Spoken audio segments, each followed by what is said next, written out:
Tomorrow at 4:30 Eastern, Jason Kidd and the Nets make their first ever trip to the conference finals. In their path, Paul Pierce, Antoine Walker, and the resurgent Celtics. Back in the conference finals for the first time in 14 years. Their battle begins tomorrow. Plus the NBA Draft Lottery at halftime. Tomorrow, 4:30 Eastern, NBC. NBC Sunday, The Cosby Show special is here, and the critics are united. I can't breathe. They say it ranks as the best, so funny and sweet, you wind up wishing it were longer. USA Today gives it 3.5 stars, and TV Guide calls it a 10 out of 10. The Cosby Show, a look back. NBC Sunday, 9/8 Central. If you want a truck with the power and strength to get the job done, pick up GMC's no-nonsense Sierra Work Truck, part of the most powerful line of pickups in the world, starting at just $17,681 after $2,000 cash back.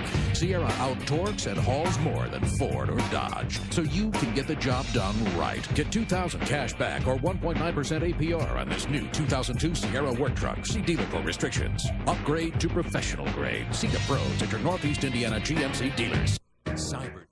Good evening. This is a special NBC 33 News Update. I'm Angela Holdsworth. Draft. You can cast your vote on NBA.com, and we'll have the results at halftime. Now let's send it back to the New York studio where Doc Rivers is the guest. Doc, your team has the 18th pick. Who do you like in the draft? Yeah, I like Yao Ming. I hope he's still there. That would be number one. I think it's tough. I mean, really, I think you draft best player available. I think that's the key. All right, if you had the number one pick, would you take Ming? Or who would you take? Well, I don't know. That again, is a tough decision. Jason Williams is the guy that I've seen the most, and I think that would be a tough guy for anybody to turn down. What about you, Tom? Jay Williams. I go with him. I just like his leadership. I've said it before, I'll say it again. Ever since he was there as a freshman, he looked like a guy who not only ran that team, he relished running the team. And he's a guy who maybe not the greatest shooter, but he will step up, take big shots. He will make big shots. I think his free throw percentage will get better. I just love this kid's demeanor out on the court. Now, why not Ming? Well, because the unknown. Obviously, you see the size. I think it's very difficult, first of all, to turn down anyone 7'5", and I find it amusing how all of a sudden we all love them. Now everyone's starting to try to talk them down a little bit. Right, Jerry West said, well, no, he's going to go 5 or 6 after 6. But, you know, it is the unknown. You don't get a chance to watch him like we are able to watch the college players. And when you have the number one pick, to take a gamble like that is very difficult. I think he will be 1 or 2 or 3 in that area. So someone will take that gamble, and I think they should. What about Williams' teammate, Mike Dunleavy? I like the way this guy plays. I mean, you want to talk about having savvy about the way you go about your business. He can score inside, he can score outside, and you can tell he's dedicated. How can you tell? He gets better, and look at his body. His body did not look like that when he first came to Duke. He has been working out in the weight room. He's dedicated to what he's doing, and you just watch the way he plays. I mean, I know this may sound ridiculous, but he knows how to play basketball. Believe me, there's a lot of guys in the NBA that don't have a clue about playing basketball. They're great athletes, and they can do a lot of fun things, but they don't really understand the game. Dunleavy understands the game. Well, the dad wasn't a coach in the NBA. Right. He's got a nice legacy. Are you telling me I'm wrong, though? There's a lot of guys that are playing that have no clue? No, there's a lot of guys that are learning the game, and I think a lot of that is because of their youth. I mean, we have a young league. The drawback to having a young league is basketball IQ. The good part about that is they're going to get that, and we're going to have a sensational league in a couple of years. And because of his dad, you would think that teams will be very honest with Dunleavy Jr. about where he's going to be drafted. All right, we're closing in on game time, meanwhile, at the Meadowlands, and one key today at forward, Antoine Walker. Have barely talked about him, but he's averaging almost 22 points a game in the playoffs. He will use his diverse array of skills to battle the physical presence of the Nets' Kenyon Martin. Remember, he was the first pick back in the draft 2 years ago. Back with more in a moment. My whole family's on America Online. AOL keeps me in touch with my daughter who's away at grad school. I write my mom a lot. She has AOL. I get to share pictures with my sisters. My college buddies on my buddy list. My brothers are on my buddy list. AOL is very easy to use. It's like a community. The parental controls help me safeguard my kids. I keep in touch with my cousins and my grandparents. AOL brings the world to you. America Online has stuff you won't find anywhere else. America Online, so easy to use, no wonder it's #1. Call 1-800-4ONLINE. Keeps us connected. It's the best thing we ever did. I taught him how to do that reverse slam dunk. I taught him the fundamentals. Boxing out. Boxing out. Dipsy doing. Rebound. Twist people up. Bounce pass. That's me. I taught him. I showed him that. That's me. Not you, me.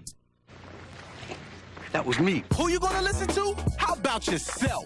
Obey your thirst. Sprite. I thought you told him to be a dentist.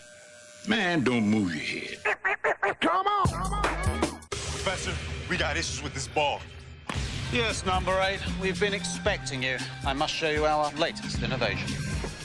The Spalding Infusion Basketball. When you find yourself in trouble, release the hidden micro pump and increase the air pressure.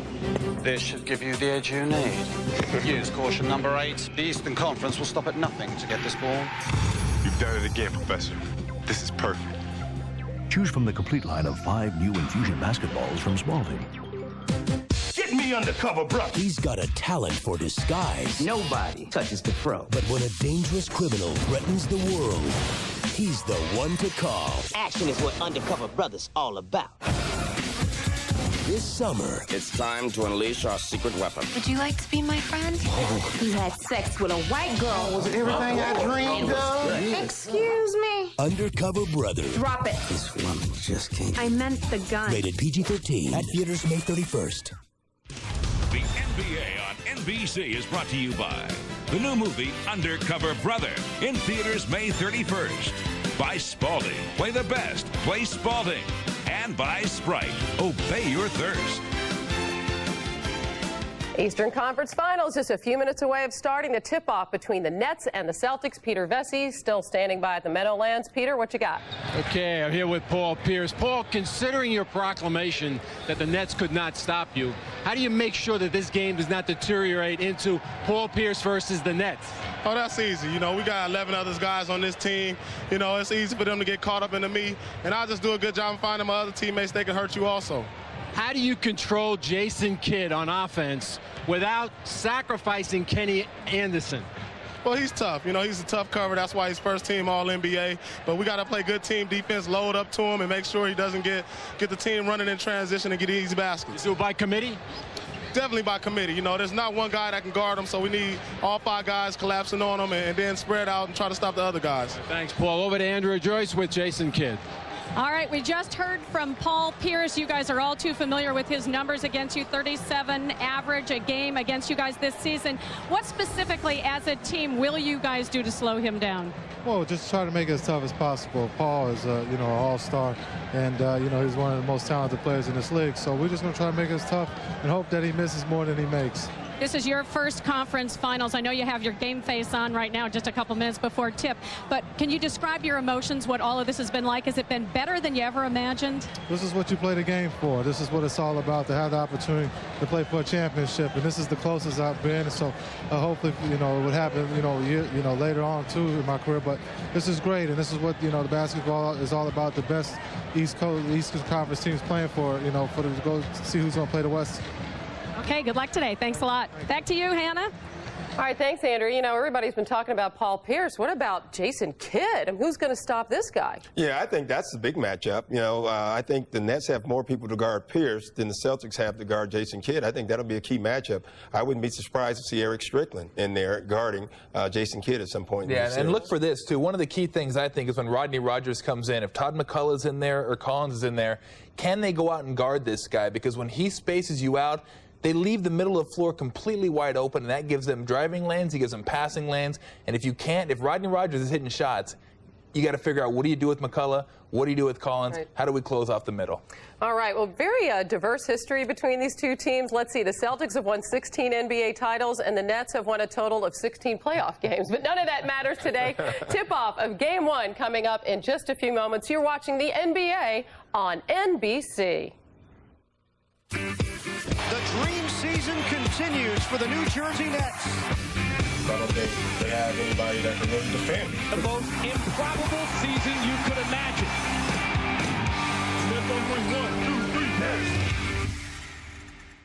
For 20 years, NBC Thursday has been must-see TV. God help us! This Monday, we're giving you all of it in one night. Somebody pitch me.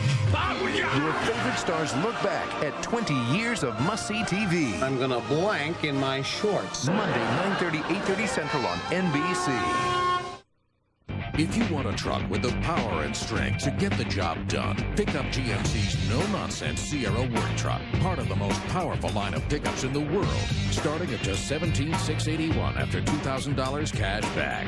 Sierra out-torques and hauls more than Ford or Dodge, so you can get the job done right. Get $2,000 cash back or 1.9% APR on this new 2002 Sierra work truck. See dealer for restrictions. Upgrade to professional grade. See the pros at your Northeast Indiana GMC dealers. Next, Special Rosie, a look back at 6 seasons. I'm on my way to work. From Rosie's point of view. This is exactly what I've done every day for the last 6 years. A special look back. Well, I can't even explain to you what that felt like for me. Next, Rosie. Monday at 4 right here on NBC 33. When it comes to the quality of our suits, our customers find that we're like a small men's boutique. And it's only when they see the price that we're like a warehouse. Men's Warehouse. You're going to like the way you look. I guarantee it. This sale is for you. At Dimension Ford, get a 4-wheel drive 4-door Ford Explorer for under $400 with no money down. $399 a month for a loaded Explorer 4x4. No money down and just $259 a month for a loaded Ranger XLT Super Cab 4x4. No money down and great low payments on loaded 4x4 Explorers and Rangers. And if you're looking for a great low payment on a new Ford Focus, your search is over. Drive a new Ford Focus just $199 a month for a limited time only at Ford's regional headquarters. Dimension Ford on Coliseum across from Glenbrook and just west of downtown on Jefferson. Cyber Dealers, NBC 33, 11 at 11 Wednesday.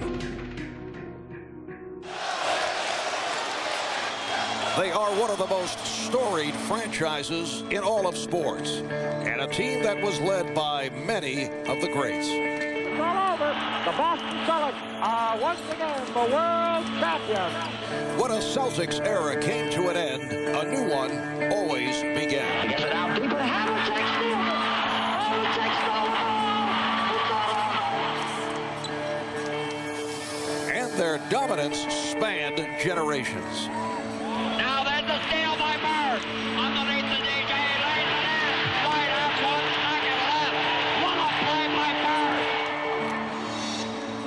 Bird. The Nets have a history of their own, most of it written by an ABA innovator who is simply known as the Doctor.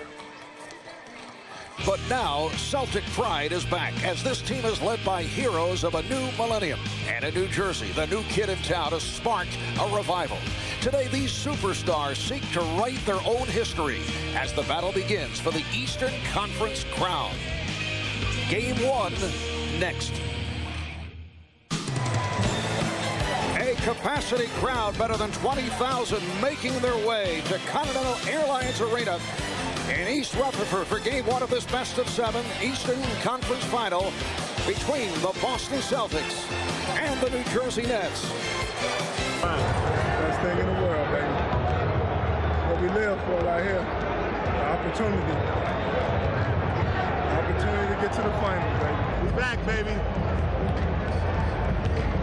Get ready. Tighten up your seatbelt. Enjoy the ride. Well, the players are ready and we're set to go. Hi, everybody. Marv Albert with PJ Carlesimo. Will be joined in a moment by Andrea Joyce. And this a matchup, PJ, of two teams that have made extraordinary turnarounds from a year ago. A Celtic club that features Paul Pierce, who has emerged during this postseason as one of the elite players in the game. As a guy who's just killed the Nets during the regular season, what do the Nets try to do to keep him in check? I don't know what they're going to be able to do, Marv, because his versatility makes him so difficult to cover. Paul Pierce is stronger than most of the two guards who line up against him. He takes them in and goes right to the basket. He's able to shoot the three-point shot, over 40% from three.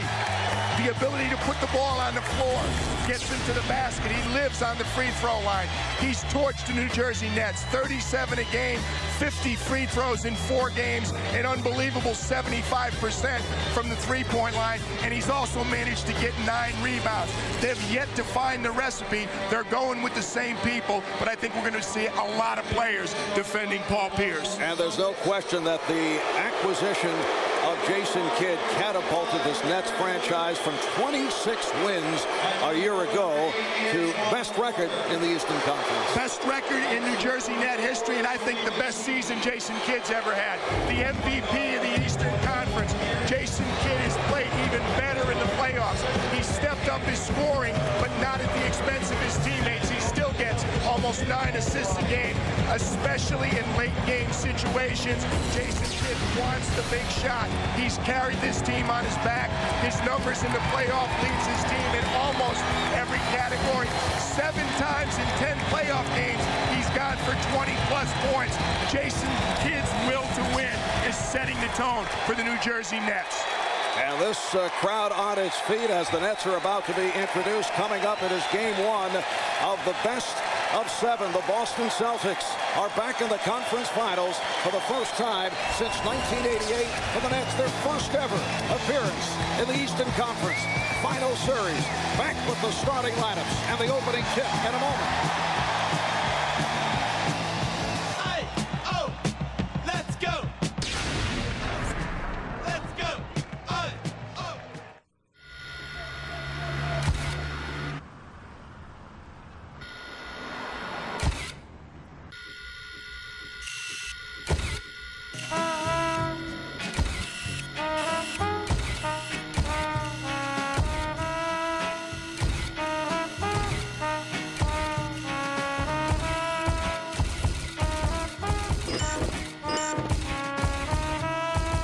The Nissan Altima.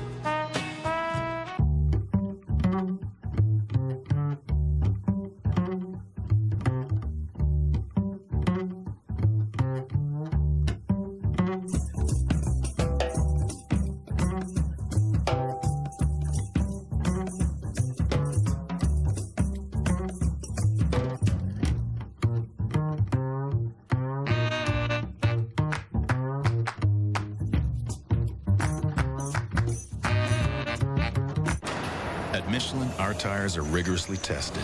They're laser checked, X-rayed for structural integrity, and finally, no tire leaves the factory without a thorough hand inspection.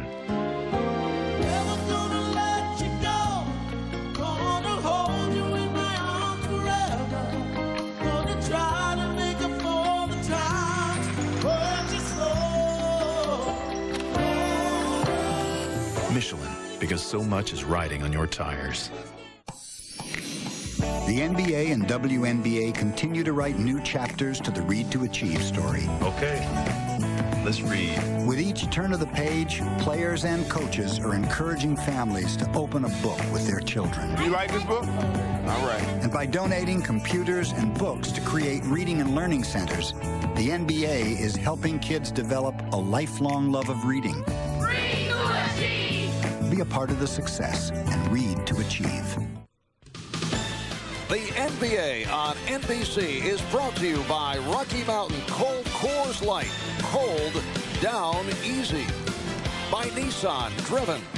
By Night and Day, the 30-day continuous wear contact lenses. And by Capital One, who asks, what's in your wallet? We are back indoors at Continental Airlines Arena, where the Nets went 33-8 during the regular season, third best home record in the league, and 5 up and 1 down at home in the postseason. A look at the starting lineups. Boston Celtics with Antoine Walker, Eric Williams, Tony Battie up front, Andy Anderson and Paul Pierce in the backcourt, and New Jersey with Kenyon Martin, Keith Van Horn, Todd McCullough on the front line, and Jason Kidd and Gary Kittles in the backcourt. Let's check in with Andrea Joyce. Andrea? Marv, Byron Scott has been taking the emotional temperature of his team the last couple of days. He told us they are loose, maybe too loose, and borderline cocky, but he thinks that's a good thing. Now, the intensity of this young rivalry is definitely heating up. When asked in the locker room today, who was tougher, Antoine Walker or Kenyon Martin? Scott said that's a no-brainer. Martin, his comment followed something that Walker had said about Martin. Paul Pierce, meantime, told me a short time ago, the Celtics really believe they are the best team in the East, and today's their chance to prove it, so consider the pot stirred up. They're ready to play. Back to you, Marv. All right, thanks, Andrea. The officials, Steve Javie, Ron Garrison, and Jack Neese, a veteran crew on hand as Jason Kidd controls the opening tip.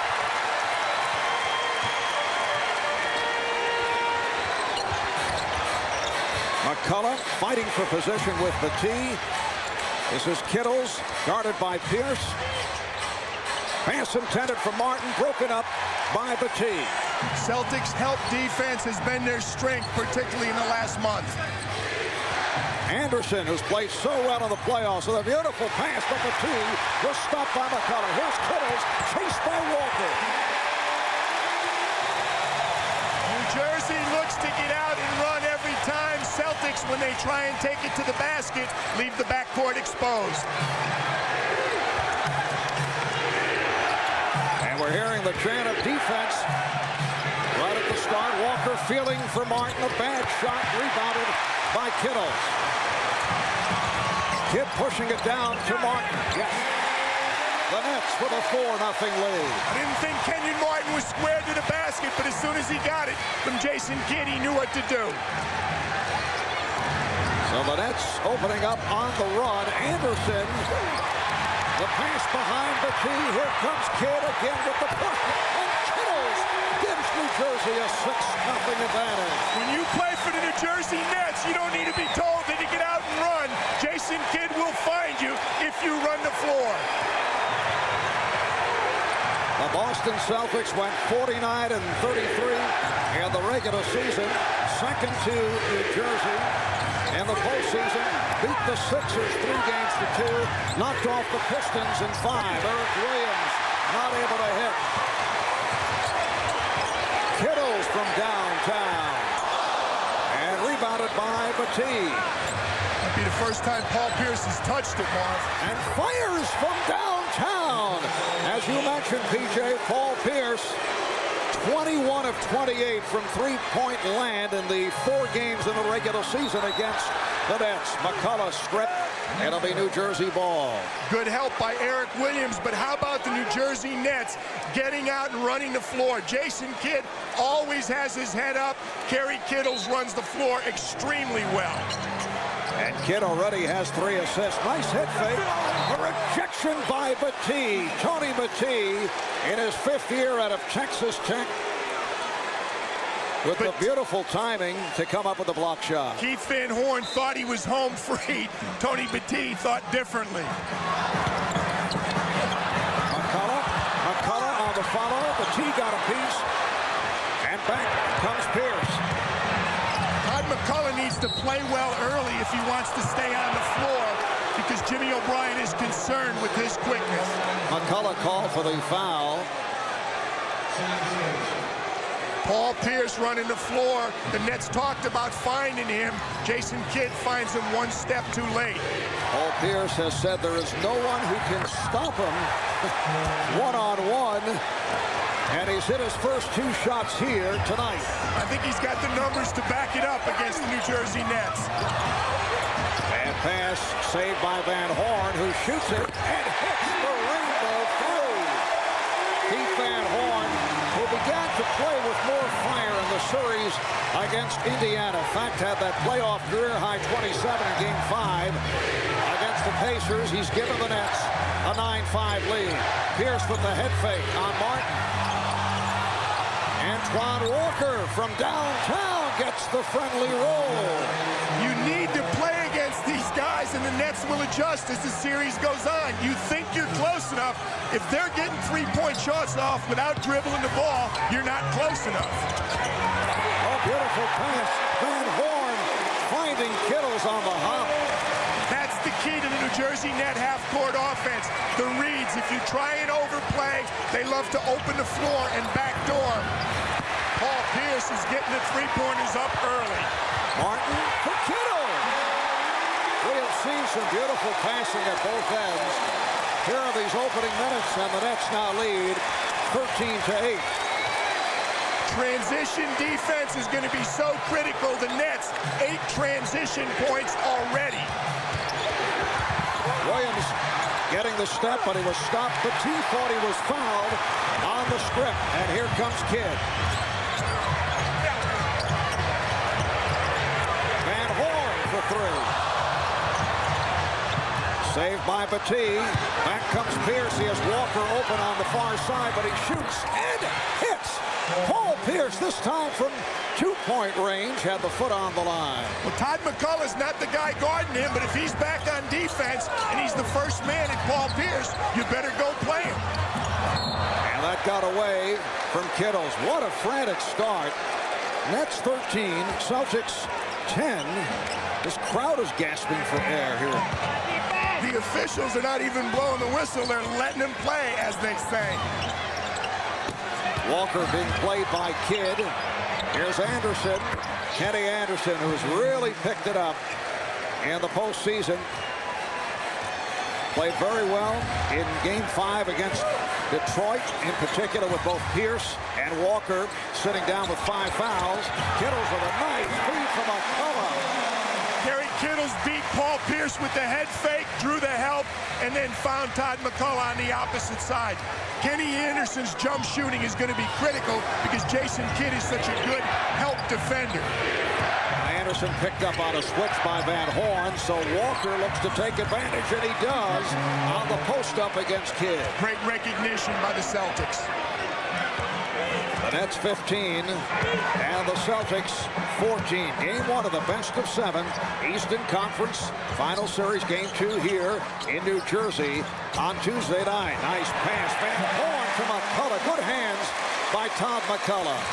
When they talk about Jason Kidd's passing, the entire net team distributes the ball, and Todd McCullough's hands, which you talked about, very, very important.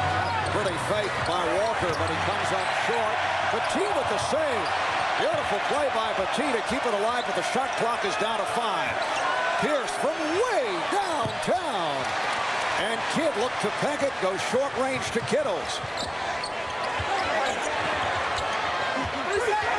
And Horn gives it up. Here's Kittles eluding Anderson. Yes. Excuse me, Marv, I thought it was overpassing, but they got the bucket anyhow. Kenyon Martin had a mismatch and didn't want to take it. Strong start for Kerry Kittles. 5 of 6, 10 points. And the Nets, using their motion offense, have a 19-14 lead with 5.5 remaining in the first. It's in-motion offense. Long pass to Kenyon Martin. He finds Kerry Kittles. What a great look. But you had better get out and cover Paul Pierce. He loves to play against the New Jersey Nets.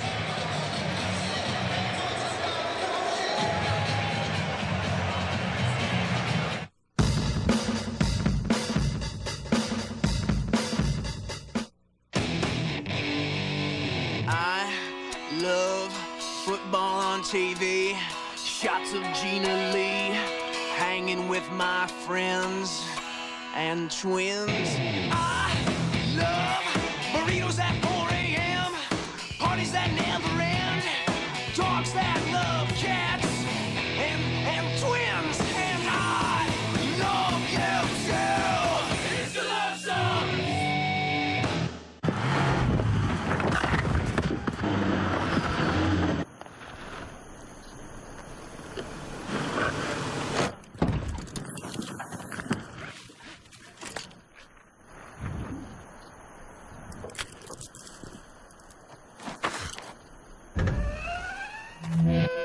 A million uses and counting.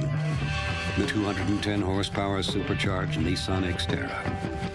Everything you need, nothing you don't. A lot can be said about the fact we only use 100% pure beef in our burgers. Usually, a mouthful.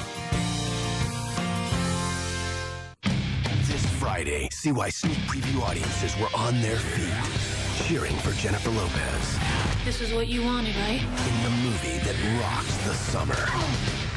Enough. Rated PG-13. Opens everywhere Friday. Oh, credit card bill.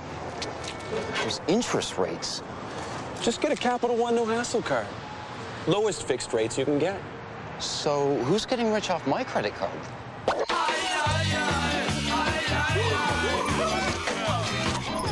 Someone living large off your interest payments? Get a Capital One no hassle card. It's got the nation's lowest long-term fixed rates and none of the hassle. What's in your wallet? I can't stand that green and white. I'll be honest with you. I mean, when I see, obviously, the Fleet Center is not like the Boston Garden.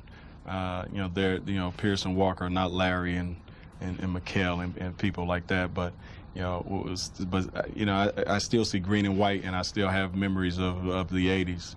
And it brings back a lot of great memories, and it brings back some bad memories too, you know, because they had some great teams over there. But I think the other thing that it brings out, it kind of gets to the point where it's right here where it's boiling, you know, because I really had a serious dislike for the Boston Celtics, and I think they had a very serious dislike against that purple and gold. Well, the great success of the Celtics obviously irritating Byron Scott, whose Lakers faced the Celtics in the NBA Finals in 1984, 85, and 87. Scott's Laker teams winning 2 of those 3 series. Paul Pierce on fire here at the start. 4 of 6, 9 points, and the Nets lead by 3. What Byron Scott doesn't like about that defense by Kenyon Martin is he's not making Paul Pierce dribble the ball. You got to make him dribble it before he shoots it. Nice reversal by Kittles, could not put it down. Rodney Rogers has checked in for the first time. He's been a very important player off the bench since coming over, along with Tony Delk from the Phoenix Suns. This is Rogers, who has the range.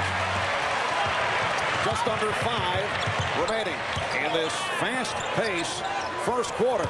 McCullough beating Rogers, getting inside. Both teams go for the mismatch. The Celtics run a pick and roll with Kenny Anderson and Rodney Rogers to make McCullough defend Rodney Rogers. The Nets go inside. McCullough's too big for Rodney Rogers to cover on the post. Third field goal for McCullough. 6 points, 21-16. New Jersey. Now Walker looking to put a move on Van Horn. Kittles over to help. Anderson was open because of the double team. Here comes Kidd.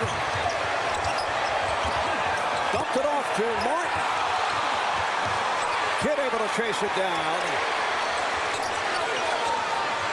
Kenyon Martin. Todd McCullough with the rebound and the score.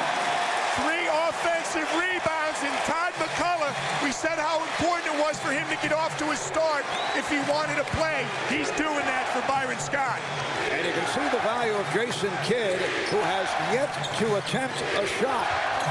Eric Williams gets inside. Nice move by Eric Williams, who grew up in Newark, New Jersey, and has been an important player for the Celtics, although it does not show up statistically. Look out. Garrettson with the call. And a loose ball foul on the Celtics. It's on Eric Williams. The players are ready this afternoon. The ball's on the floor. It's going to be a lot of players right there following. Good feed inside. They tried to front Eric Williams. He just uses his size and takes the little baby hook shot. Byron Scott going to his bench. The outstanding rookie, Richard Jefferson. Aaron Williams comes on. Lucius Harris checks in for the first time. Jason Kidd with a beautiful move, but his shot off the mark. Kidd draws the foul. New Jersey's overpowering Boston underneath on the offensive boards. They're coming up with loose balls. They're scoring a lot of points in the paint. Foul on Pierce. Jason splits the trap right there. He gets that deep, you're in trouble. It breaks down the defense, gets his own rebound. We talked about him, Marv. He's the best rebounding point guard in the league. Tracy McGrady, the only guard who gets any more rebounds. And it's so important because Jason Kidd, when he rebounds on the defensive end, that just starts the net fast break. Now Jim O'Brien makes a change. Tony Delk has come on for Kenny Anderson. Right at the start of the year, Jason Kidd said the Nets would win 40 games. Well, they've gone 12 over that number, and here they are in the Eastern Conference Final facing the Celtics. At the time, 40 sounded like an exaggeration. Oh, they thought 40 was a brash statement. Jason probably feels bad now. He understated it. 25-18, Nets with the lead. Nets showing zone. They had success against Charlotte with the 2-3 zone. Pierce played by Harris now. Pierce gets off the shot and hits. Just incredible shooting by Pierce. That's his second from downtown. 5 for 7, 12 points. Playing zone, Paul Pierce might be a good guy to locate. And a bad pass ends up in the backcourt. And the ball back to Boston. Now a timeout called by the Nets. 2:38 to go in the first, and the Nets up by 4. Lucius Harris thinks he's close enough. Again, he's not close enough if Paul Pierce can arch the shot right over the top of the shorter defender.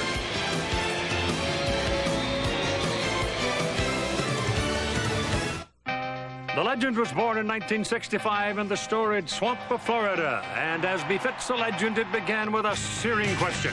Coach asked why we didn't go during the game. The players weren't adequately hydrated, and their performance suffered. As the Gators marched through the season, they drank a carbohydrate electrolyte beverage created by University of Florida doctors.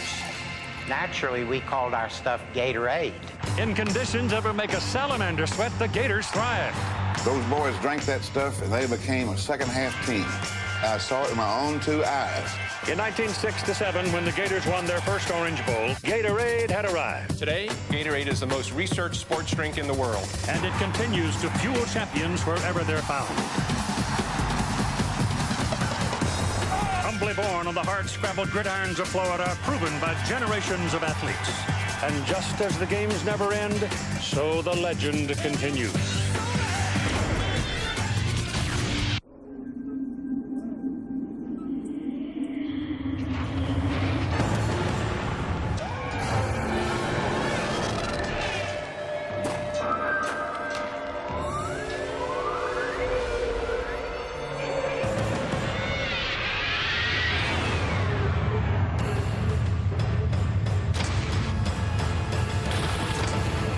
The 255 horsepower Nissan Maxima. You don't fight Russia and America. You get them to destroy each other. The Russians just blew up one of our aircraft carriers. It wasn't the Russians. Who else has 27,000 nukes? It's the guy with one I'm worried about. From the best-selling novel by Tom Clancy. A neo-fascist bought an A-bomb on the black market. Ben Affleck, Morgan Freeman in the summer's most electrifying thriller. The bomb is in flames! Sum of All Fears. Directed by Phil Robinson. Rated PG-13. Starts Friday, May 31st. The Mount Everest of rivers. Take a heart-pounding ride as Chevy Avalanche presents Into the Sangpo Gorge. Next Sunday, 2:30 Eastern, NBC.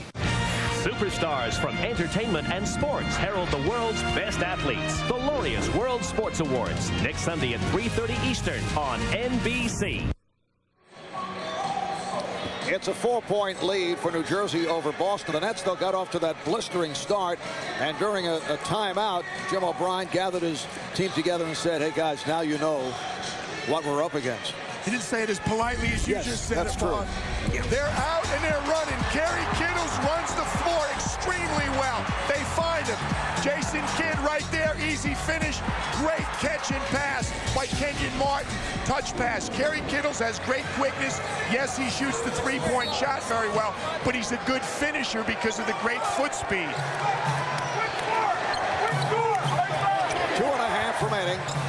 In this first quarter, here's Pierce giving it back. Walker for 3. And chased down by Harris. Kidd met by Pierce. Harris with the step on Rogers. And then he's called for the double dribble. He stopped the dribble, put it back on the floor. Good pressure defense. A little confusion. He thought he got away with it, but Jackie Neese was on the call. The Boston Celtics, one of the NBA's most storied franchises, back in the conference finals for the first time since 1988.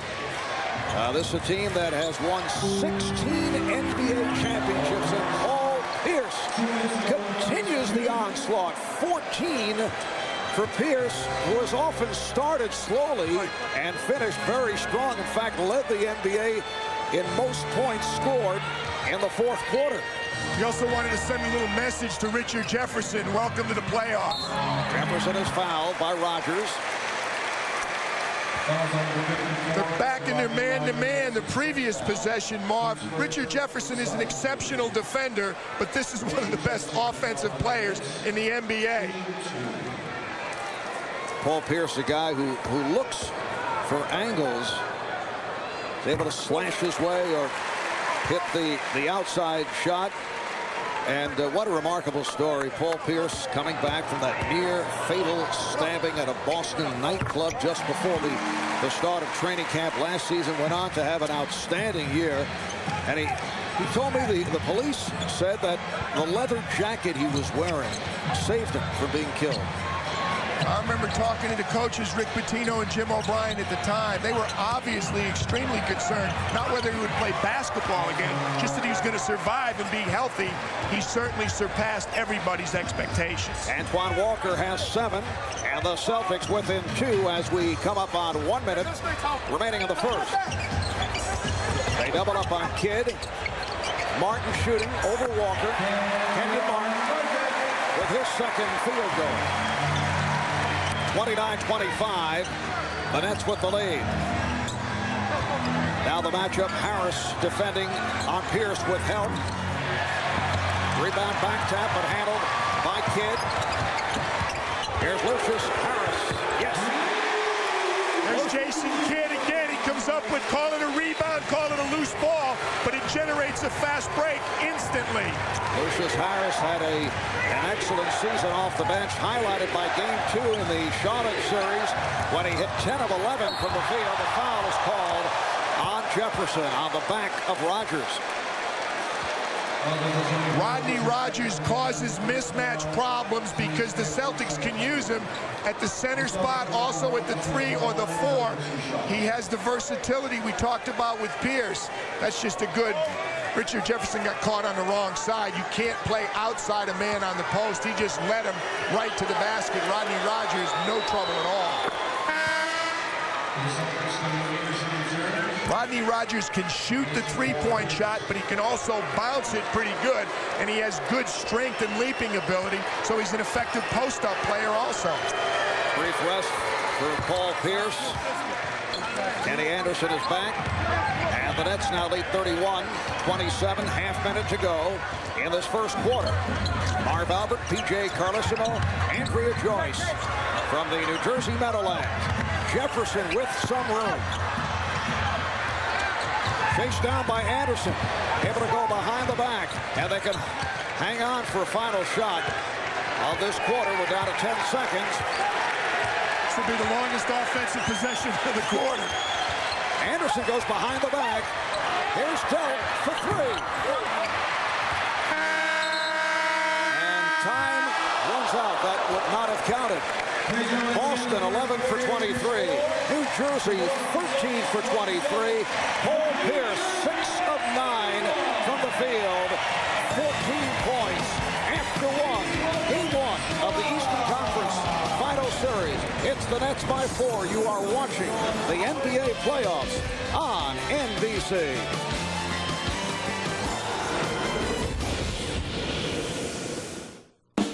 At the Home Depot, we're driving down the cost of home improvement. Now is the time to buy carpet. Choose from over 3,000 styles, colors, and textures. And right now, get the carpet pad free with installation. Plus, for all your projects, get no payments and no interest till January 2003 on any Home Depot consumer credit card purchase of $299 or more. At the Home Depot, we've got lower prices nailed.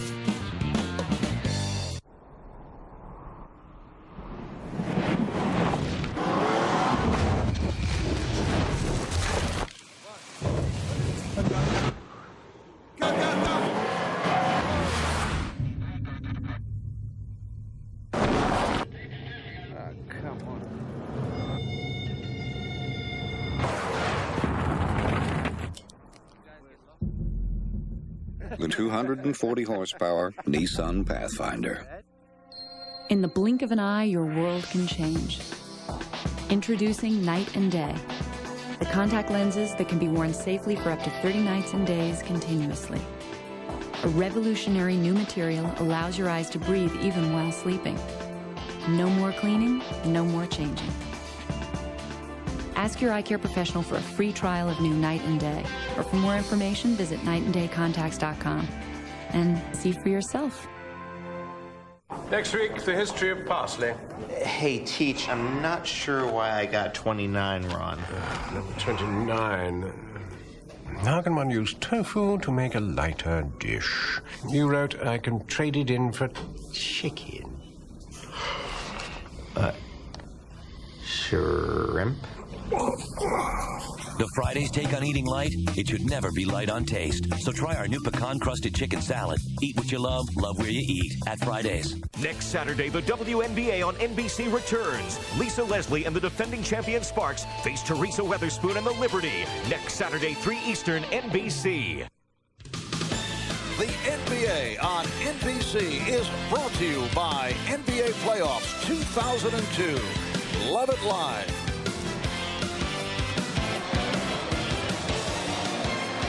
Welcome back to Continental Airlines Arena, East Rutherford, New Jersey. The Nets with a 31-27 lead as we head to the second quarter. Only one shot attempt for Jason Kidd, but 4 assists, demonstrating why he is one of the best in the NBA in running the break.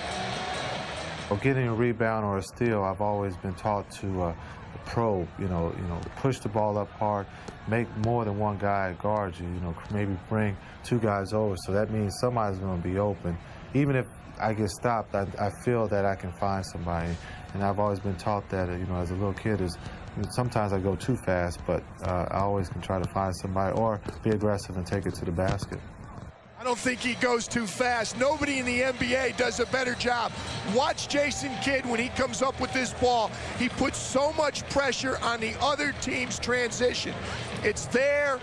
Jason comes up with it. Now he's gone. He talks about drawing help. Stop it right there. The defender wants to help. He's going to come over and help him.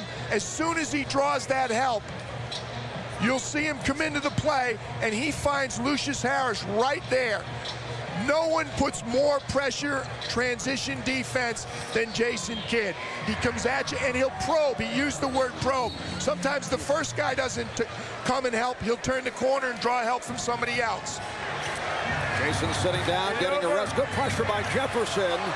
Anthony Johnson has come on for the first time. Anthony Johnson, after originally being signed to a 10-day contract, then for the remainder of the season, has done a nice job off the bench. Johnson guarding Anderson. Shot clocked at 3. Walker, yes, it's a 2-pointer. Had the foot on the line, and then Antoine Walker says to Richard Jefferson, you cannot guard me. I'm too big. If you let me shoot over you, you have to make me bounce the ball. Nets up by 2. Here is Harris coming up short.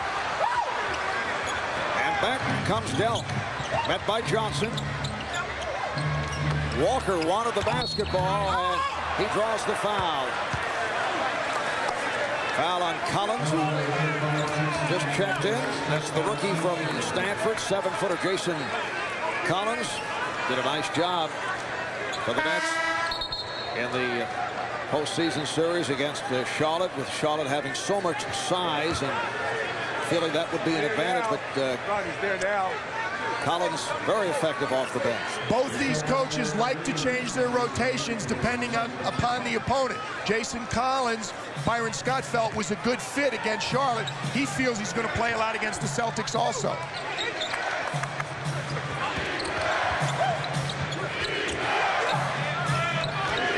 Paul Pierce continues to sit down, getting a rest.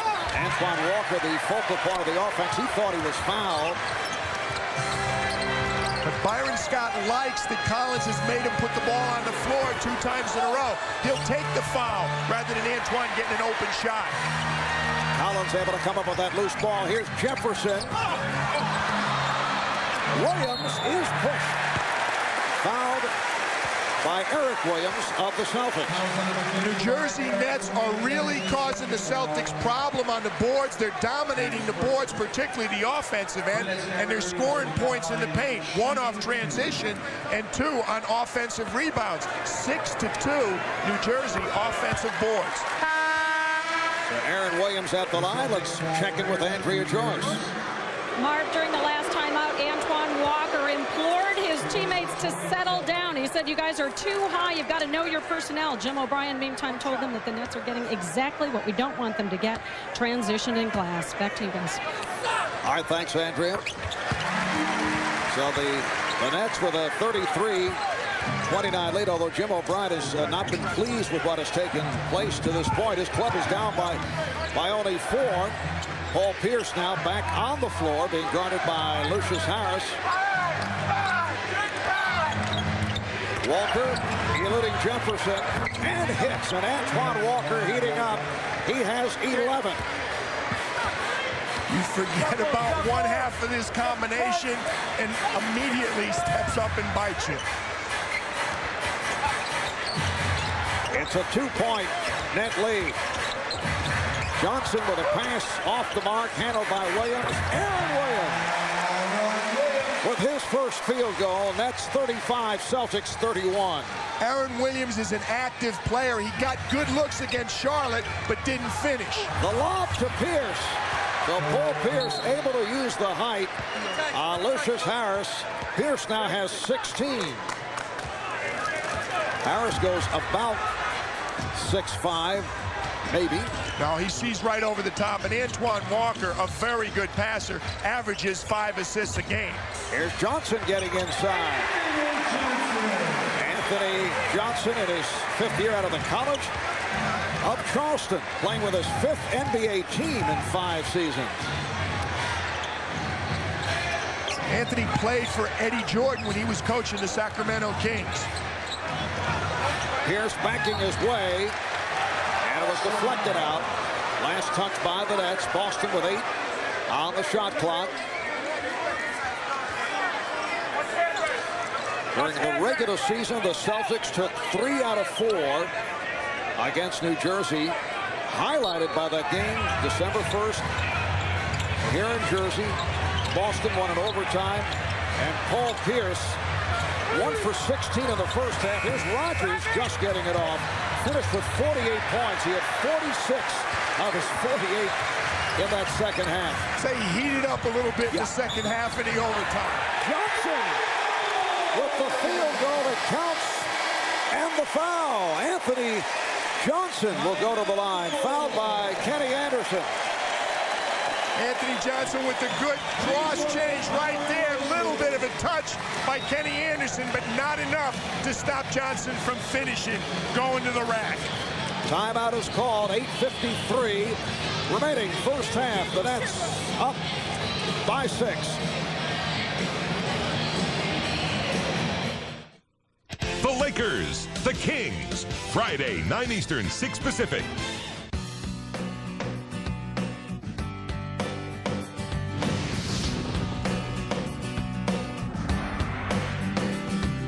Even though Jeep Liberty received the government's highest crash test rating for side and driver front impact, it's still nice to keep a little extra space between you and the next vehicle.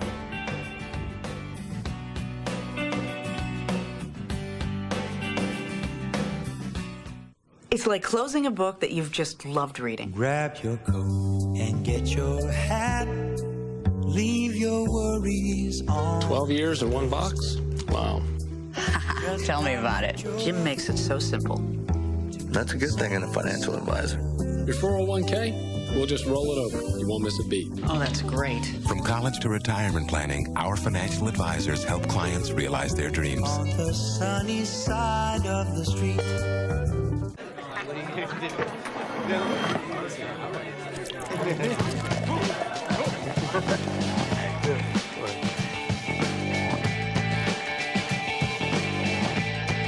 Be cool.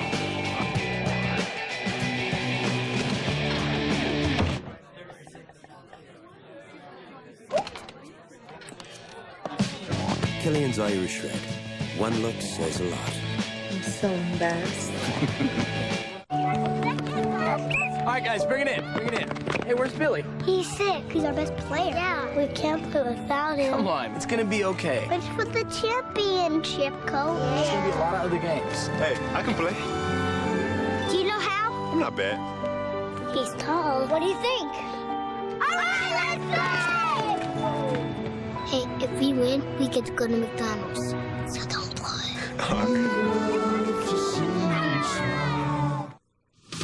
The NBA on NBC is brought to you by Jeep Liberty. Jeep, there's only one. By NikeBasketball.com. By McDonald's, we'd love to see you smile. And by the new movie Undercover Brother in theaters May 31st. We have been talking about the storied history of the Boston Celtics, and this man is one of the major reasons why this franchise has 16 NBA titles. Bill Russell, an 11-time NBA champion, 5-time NBA most valuable player, and he is with our Andrea Joyce. Andrea? Well, Marv, as you mentioned, no one knows success more than Bill Russell. As you look at this young Celtics team, what is it that impresses you most about them? Oh, attitude. They work hard, and they are growing together as a team, so they'll be twice as good this time next year. Now, I see you in the locker room before the games, in the Celtics locker rooms, and I don't really see you ever giving them advice. I hear you laughing a lot, and I'm wondering what your presence is in there, what you're hoping that rubs off on them. Well, I try to keep the locker room relaxed, because unless you relax, you can't really play well. And to try to show them how to be a professional. Well, it seems like they've learned a lot from you. What do you think the key is of this series as you're looking at game one? They're just working hard and know that they have to play together to be successful. All right, enjoy the rest of the game. Thanks for joining us. Back to you, Marv. All right, thanks, Andrea. We mentioned the 11 championship teams, and 2 of those championships won by Bill Russell as a player coach. As Collins squeezes his way inside, he is fouled by Battee. Did you see a player coach in today's NBA? I don't think so. I don't think so either, but if anybody could do it, number 6 would be a pretty good one. Richard Jefferson will throw in. It's a non-shooting affair. 8:20 to go in this first half, and the Nets now lead by 7. New Jersey bench coming up big again. A steal by Walker, going all the way. Antoine Walker goes the distance. Antoine Walker now has 13 to go along with the 16 for Paul Pierce. Again, Marv, the versatility, the size, the ability to shoot the ball and put it on the floor. Jefferson got the step, and the Nets now lead 42-35. Jason Kidd sitting it out, getting a rest. Anthony Johnson has done a nice job, though, coming on and playing the point. Pierce feeling for Jefferson. Johnson over and is called for the foul. Trying to help out on the double team. They came down with the help, but they were a little late. But talking about being late, when Antoine Walker has the ball in transition, you have to play him. Ball knocked loose by Tony Battee. That's the power forward leading the break. Richard Jefferson just doesn't do a good enough job cutting him off. We said, yes, make Antoine put it on the floor, but you have to stop him. Rodney Rogers checks back in, coming on for Eric Williams. Here's Pierce looking to post up. The help from Johnson. Anderson draws the foul. Kenny Anderson has had a number of open opportunities because of the double teams on Pierce and Walker. Johnson called for that foul. He's going to have that ability the entire series, Marv, because the point guards are looking to help out, particularly when Pierce or Walker post up. You can log on to NBCSports.com for in-depth playoff coverage. Steve Jones and former NBA coach Matt Lucas will break down these conference finals and select the winners. Plus, you can email Bill Walton your playoff questions and check out his latest mailbag on the hottest topics of the postseason, all at NBCSports.com. Actually, you can call Bill directly at his house. He welcomes that. You know that. But he likes to say he's into the email concept. I think we're working on a graphic. We'll put his home number up a little bit later. Johnson spinning his way. And back comes Anderson. The Celtics down by 5. Anderson with that high dribble looking to beat Johnson. Walker for 3. Kept alive by Battee on a quick release. Not able to hit Van Horn. Snatching the rebound. Jason Kidd is getting set to check back in.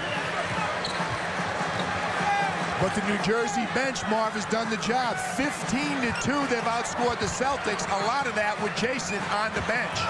Kenyon Martin going to the left hand. Unusual shot for Martin. Last touch by the Nets. Now Kidd and McCullough check back in for Collins and Johnson. Byron Scott loves the production he's getting from the bench, particularly in the second round. They struggled a little bit in the first series against Indiana, but they came up big, scoring almost 32 points a game against the Charlotte Hornets. Pierce squaring up, finds Delk. Rogers for three, yes! Rodney Rogers from deep in the right-hand corner. He now has 5 points, and Boston is within 2.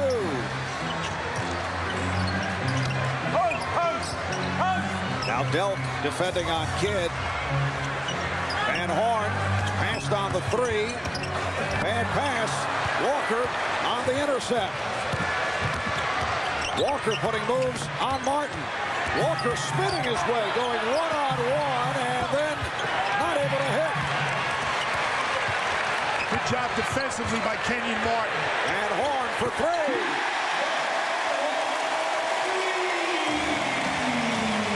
That's the second from downtown for Van Horn. The Nets have led right from the start. They're up by 5. They've led by as many as 7. Pierce rebounded by McCullough. 5:20 remaining first half. Harris on it. Release. Lucius Harris playing with that protective headgear. Missed 6 games right near the end of the season with a broken bone between his eye and ear on the right side of his head. So Harris extends to a 7-point New Jersey lead. New Jersey started out running. Boston's not doing a good job getting back. Keith Van Horn is shooting the ball extremely well from the three-point line in the playoffs. You got to play him.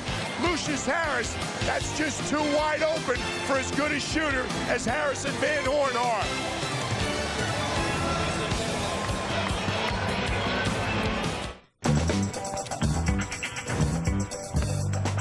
Who is the man that can jam over any man? Can you dig it? Who's the cat that wants sourdough, bacon, and all that? I'm talking about Shack Pack. The new Shack Pack. Grilled sourdough bacon cheeseburger, crispy fries with free warm cheddar cheese dipping sauce, and a Coca-Cola Classic. You gotta have a Shack Pack, baby. In the fight against evil, Get me undercover, brother. one man What's going down? is willing to do whatever it takes. Would you like to be my friend? That's White She-Devil. Get him! On May 31st, Come on, baby, come on! pull up a chair. Hey. Woo! Woo, baby! Look at that. Undercover Brother, rated PG-13, at theaters May 31st. 2 points is 2 points. Don't be a show off. I don't care if you slam dunk. I don't care if you shoot a layup. 2 points is 2 points. All you gotta do is take a short shot, box out, rebound. You ain't got to dunk on everybody. Forget about the theatrics. All you getting for that is two. You ain't scored 2 points your whole life. Who you gonna listen to? How about yourself? Obey your thirst. Sprite. Hey, yo, Kobe, you think you getting some tickets? Courtside? Yeah. Come on! See, it's cool. Come on, let's go.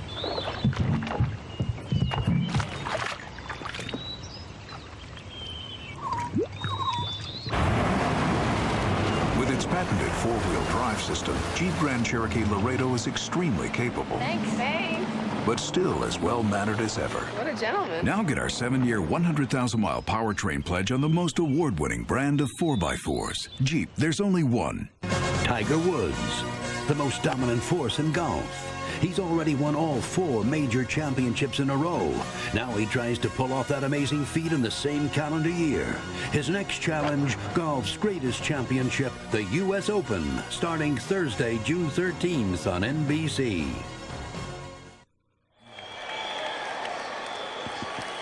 Welcome back to the New Jersey Meadowlands. The Nets with a 47-40 lead on the Celtics. 5:12 remaining in this first half. Head coach Jim O'Brien of the Boston Celtics taking over last season for Rick Pitino on an interim basis. They were 12-22 at the time, and after O'Brien took over, they played .500 ball over the final 48 games. Those numbers under Rick Pitino for the last season and a half. But what an impressive turnaround by the Celtics when O'Brien took over, which led to a multi-year contract as head coach. And the Celtics have obviously responded to Jim O'Brien. This is basically the same team except for the trade that was pulled off of the Phoenix Suns. And a foul is called. It is on Kenyon Martin. That's his second. Jimmy O'Brien made the point talking to us yesterday. He feels this team, the reason they're playing so well now, they're just getting acclimated to Tony Delk and Rodney Rogers. That trade has really made them a better team. They're playing almost 67 winning percentage, 67% since that trade. He feels now they're just getting comfortable with each other. You can imagine how difficult it is for Rick Pitino to handle what is taking place this season, but he was asked about it the other day. Kittle's on the foul and handled it with great class, saying that he's very happy for Jim O'Brien, who was a longtime assistant under Rick Pitino on the college level and with the New York Knicks. Rick is genuinely happy. There's no question about that. People have to realize he hired most of this staff. Jim O'Brien is one of his closest friends. Most of these players are guys he brought to the Boston Celtics. A lot of them are guys he coached at Kentucky. So I do believe he's very happy for the success the Celtics are having. You really believe that? I do. I honestly do. Well, I believe it because I think he knows he's a big part of a lot of these people being here wearing the green and white. Although it's a natural reaction to feel, hey, if it worked out with me, I could have been coaching this ball club. Well, he could have been. Jim O'Brien's made some great moves since he's taken over, particularly on the defensive end. All right, here's Walker off the steal, going behind the back. Very nice of the team to make a steal when we're bragging about their defense. Delk with a pretty move. Not able to hit. Jason Kidd. Oh, took a shot from Rogers, and you hear the reaction from the crowd. Jason still playing with that cut over the right eye, suffered in Game 3 against Charlotte, and Rodney Rogers is not a guy that you want to make contact with. Not a tough call for the officials to make right there. Rodney Rogers knocks Jason down. Jason Kidd, though, is a very physical player. You're going to have to knock him down about 400 times. Van Horn with 8 points, and the Nets now lead 49-41. Many teams in the NBA could not run this offense that Eddie Jordan and Byron Scott have put in because you need a lot of players who can pass and catch the ball. Nice touch by Tony Delk. Tony Delk, who came over with Rodney Rogers from the Phoenix Suns. Tony Delk, a key member of Kentucky's 1996 NCAA championship team, most valuable player of the Final Four. Martin, nice pass. Van Horn going back door. Keith Van Horn doing a good job moving without the ball, and that's something the Nets do as well as any team in the NBA. Move without the ball. They get those backdoor looks. 13 assists for the Nets on 21 field goals. Good hustle by Kidd. Not able to come up with it, but Delk takes advantage. There's the Tony Delk, Rick Pitino philosophy. Most people would have gone to the basket. If he sees the ball, it's green light, fire it. That's 51, Celtics 46. Beautiful pass, Kenyon Martin from Jason Kidd, who just picked up assist number 7. The Nets are just chewing up the Celtics in the half court with their ball movement and passing. Nice hands by Kittles, but it was knocked out of bounds. And the Nets will talk it over. Timeout with 2:45 remaining in the first half. Moving without the ball is an offensive skill. Watch Keith Van Horn. As Rodney Rogers turns his head, he pays for it, a Van Horn layup. Now Jason Kidd finds Kenyon Martin. Antoine Walker turned his head. No one moves better without the ball than the New Jersey Nets. Coach, you were 5-79 last year. Why the playoff talk? Well, we made a couple of key trades, and we got the funk. Oh, well, glory be, the funk's on me, Bobble. Keep that funk alive. Keep that funk alive. Well, it's 1975, and we just be keeping the funk alive.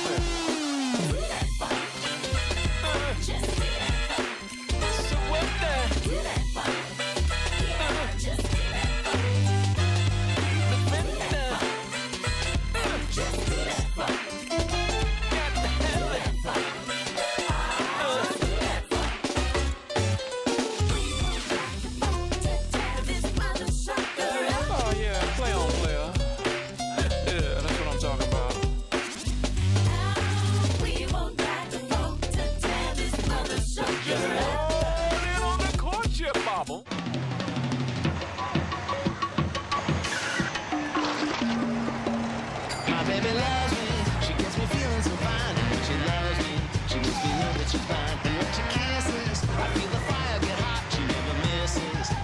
The cars from Chrysler.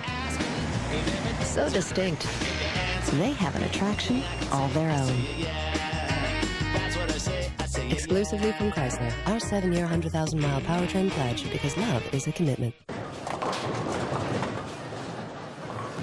Have the beer.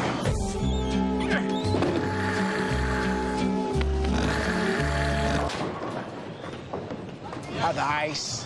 High country club. I am so bowling. Out of Zima.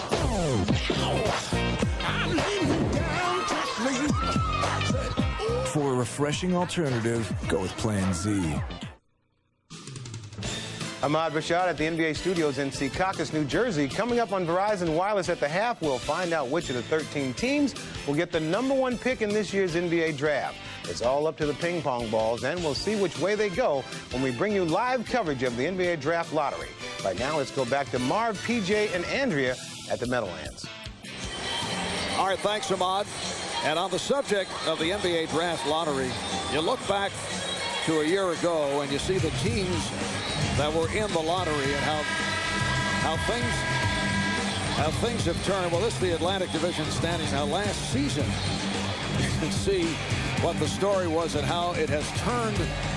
36 wins last year, 26 wins last year. That's why both of those teams were in the lottery. They've turned it completely around. From 36, Boston goes to 49. Jersey doubles 26. Even my bad math, that adds up to 52 wins 1 year later. And as Ahmad said, coming up at halftime, exclusive coverage of the NBA Draft Lottery. Nets on the loose ball. Here comes Kidd with Delk back. Kidd goes right at him to the left hand. Delk on the rebound.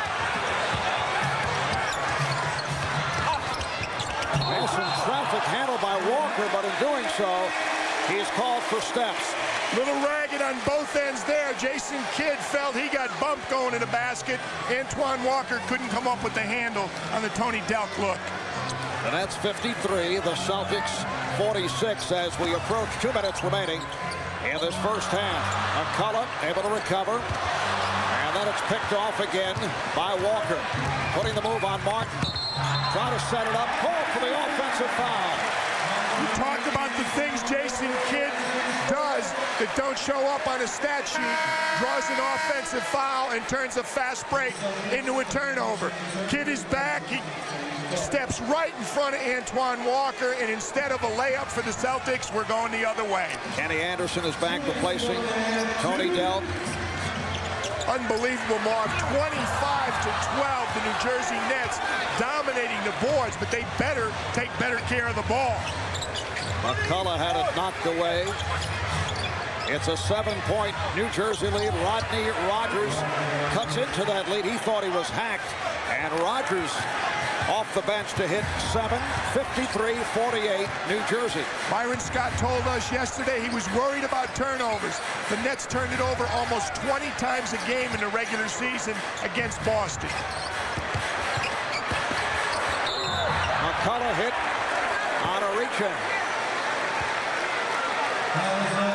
So the Celtics are over the limit. Pierce collects a second.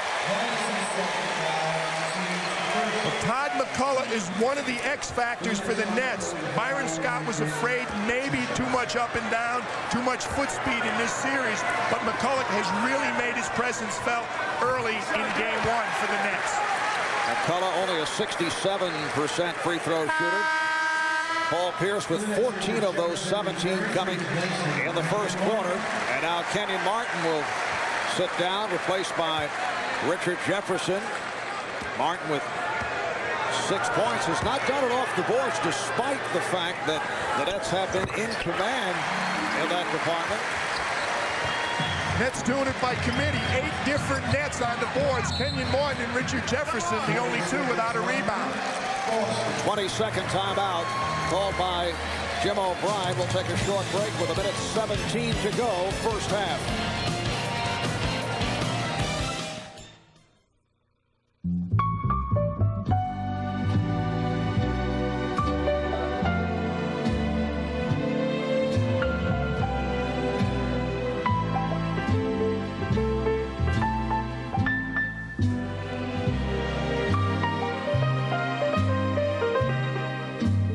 The romance, the beauty, the world of Ralph Lauren. Polo.com.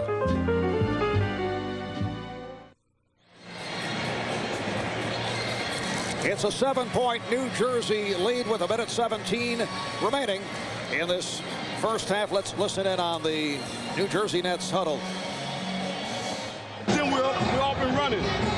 We're off and running. The guys can't keep up with us. Okay, all our counters offensively are great. You guys are doing a great job of passing and setups.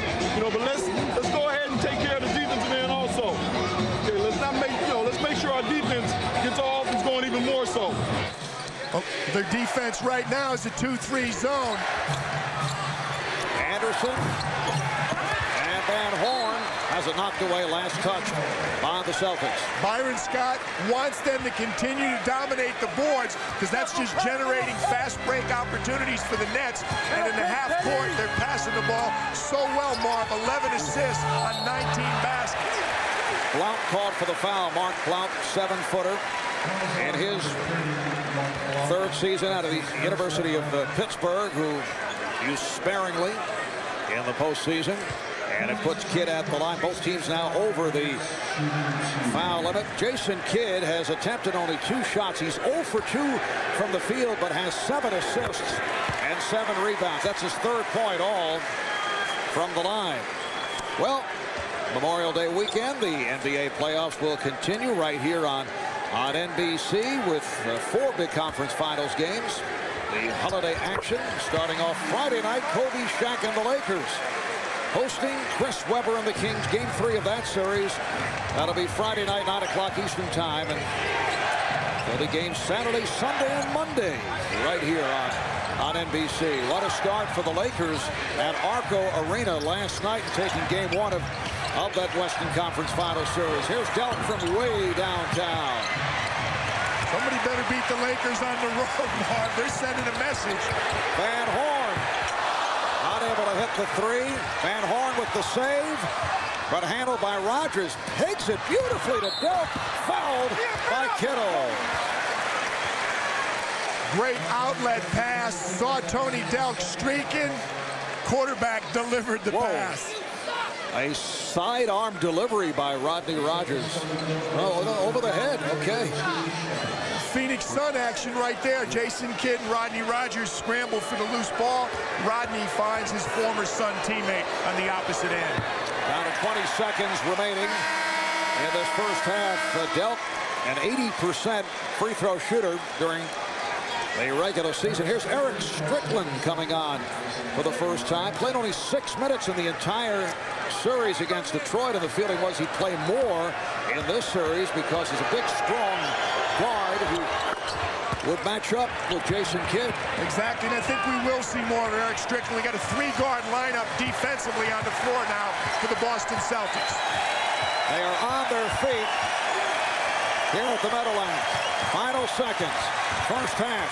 Kidd had it knocked away, recovered by McCullough, and he's tied up. The basket will not count. They'll jump it up. Well defended that time by the Celtics. They got a good trap on Jason Kidd. And when Todd McCullough got the ball, the help was there in the middle of the floor. So they double team Jason. He loses the ball. McCullough comes up with it.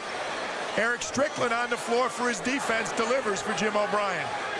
4 5/10 seconds remaining in the half. The Nets up by 8. Jack Neese looking to get this jump ball going. Players trying to get the edge, stepping in. Everybody's climbing over the line. And McCullough controlled the tip, but Ron Garrettson over at the scorer's table blowing the whistle. And it's a violation on the Celtics. Someone stepped in too quickly. He said somebody stepped in front. Byron Scott's going to use the opportunity. 20-second timeout, set up an inbounds play. Timeout is called. We'll be back in a moment.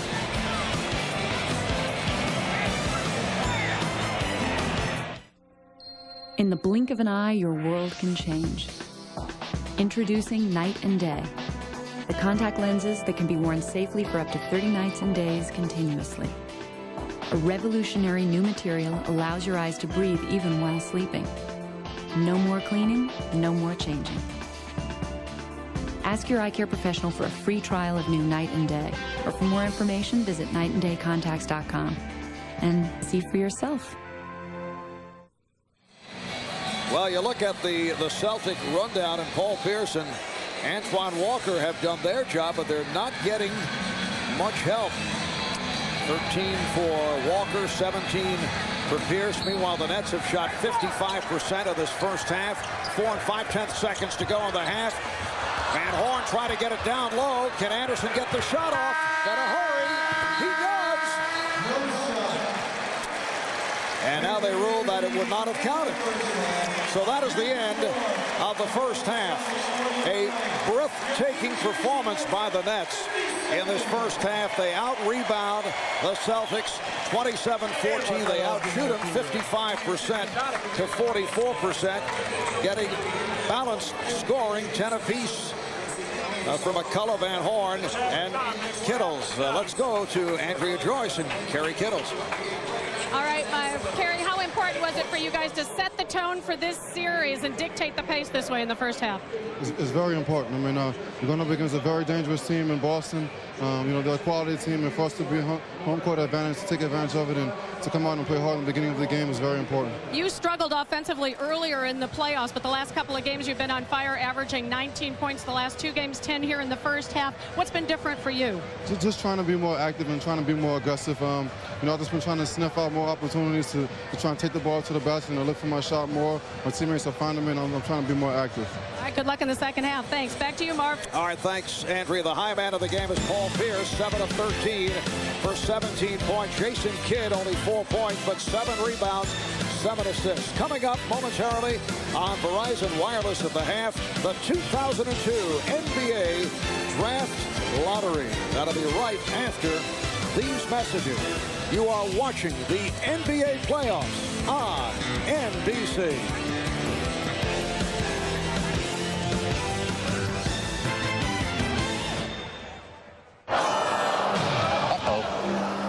They're all down. It happens. The whole team down at once? That's infrastructure. Well, what do we do? Just watch. Ladies and gentlemen, back up and recovery! Wow. Miracle. No miracle. But close.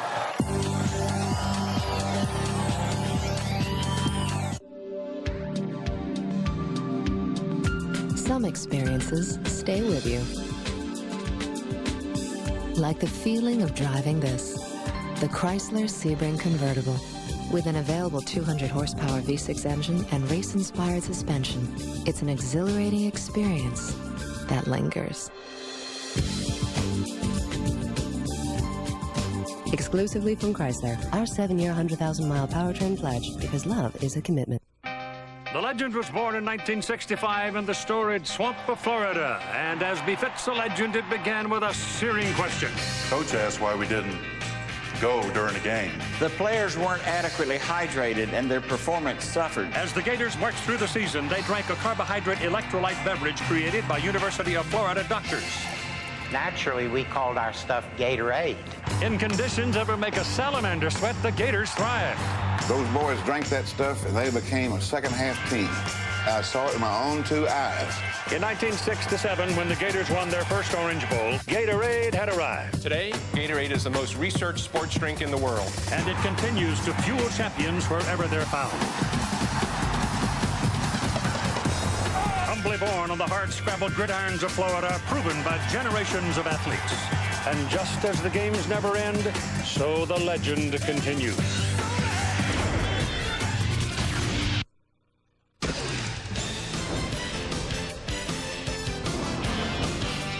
This is Verizon Wireless at the half. Verizon Wireless, we never stop working for you. And now, with our live coverage of the NBA Draft Lottery, here's Ahmad Rashad. Hello, everybody. We are here in the studio of NBA Entertainment in Secaucus, New Jersey for the 18th annual NBA Draft Lottery. The lottery determines the order of selection. The actual draft will be held June 26th at New York's Madison Square Garden. Now, before we get started, we want to take a look at this year's top prospects. During the pregame show, we mentioned China's Yao Ming. Here are some of the other players who are likely to be selected early in the first round.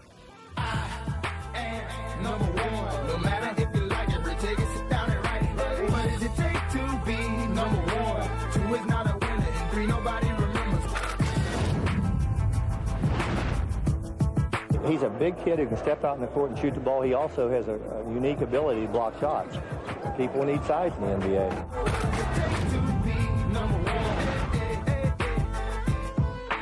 He's a guy that kind of wills his team to win. Sometimes when you think he can't do this, he always finds a way. He's one of those guys that are just real special. He's got the heart, got the desire, and got the talent.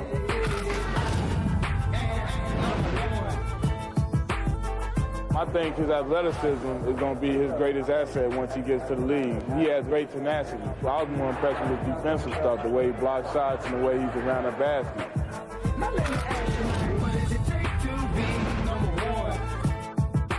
He had a terrific second half of the season. Really tough, aggressive kid with his work ethic and the things that he does well on the basketball field. Kids like that are usually effective players in the NBA.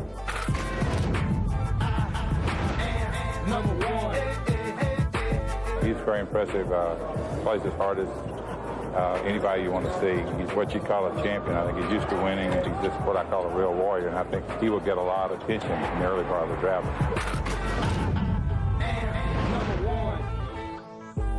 Jay Williams at Duke is cut from the same type of program and mold and character that Shane Battier is, and he loves the shot with the game on the line. So I think he's going to be a very high draft pick, and I think he's going to be a major impact in the NBA. On to the rules. The lottery involves the 13 teams that did not qualify for the playoffs. The teams draw for the top 3 picks. The lottery is weighted so that the teams with the poorest records have the best chance of securing one of the top 3 picks. The remaining draft picks are based on regular season records. Here are the probabilities of each team winning the lottery, with the Chicago Bulls and Golden State Warriors each having a 22.5% chance of getting the top pick. If Memphis' pick is not in the top 5, their pick will go to Detroit. If Atlanta's pick is not in the top 4, their pick goes to the Clippers. The actual drawing has just been conducted in a separate room where members of the media were present for the very first time. The drawing was done under the supervision of NBA Executive Vice President Joel Litvin, with 14 ping pong balls used to determine the winning combinations. Joining us here today are representatives from 12 of this year's 13 lottery teams. The other team is the Denver Nuggets, who are currently traveling in Europe on a goodwill tour of U.S. military bases. And right now, Nuggets General Manager Kiki Vandeweghe joins us live from Naples, Italy. Hey guys, how you doing? Wonderful, Kiki. Now, as you look at this year's prospects, do you think this is a strong draft class? I absolutely do. You know, this is such a great time of year. Everyone's so full of hope and promise. There's a lot of great draft picks. We're going to have a great time trying to figure this one out. All right, Kiki, thanks a lot, and good luck to you today.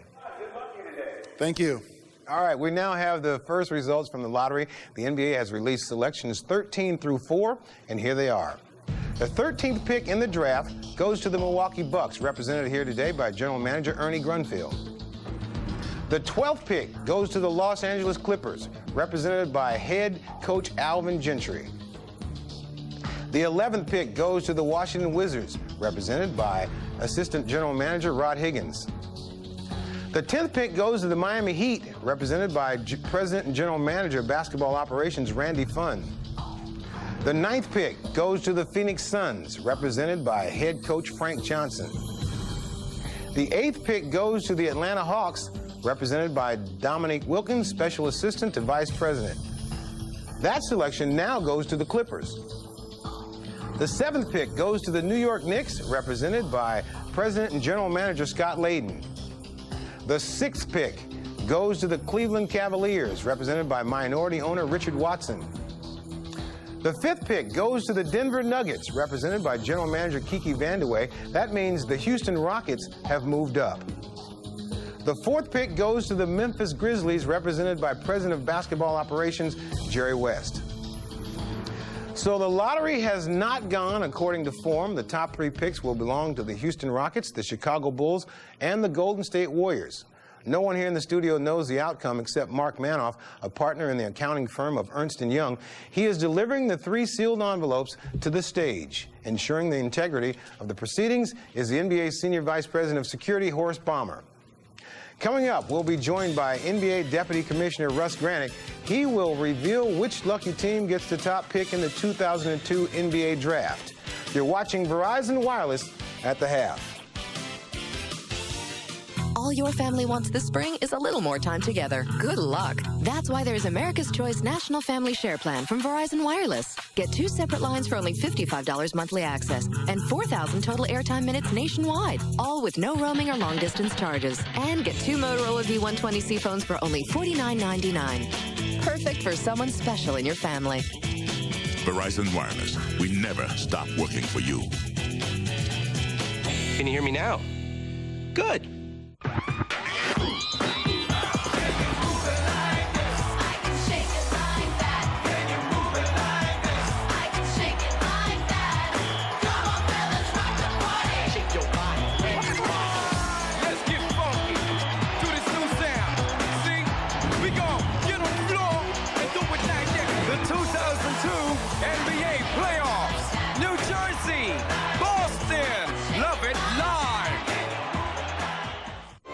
Tonight, the show where everything goes wrong with your favorite stars. NBC's funniest outtakes. 8/7 Central tonight. Jennifer Capriati. At last year's French Open, her stunning comeback continued as she won her 2nd straight Grand Slam. Will she be the toast of Paris again?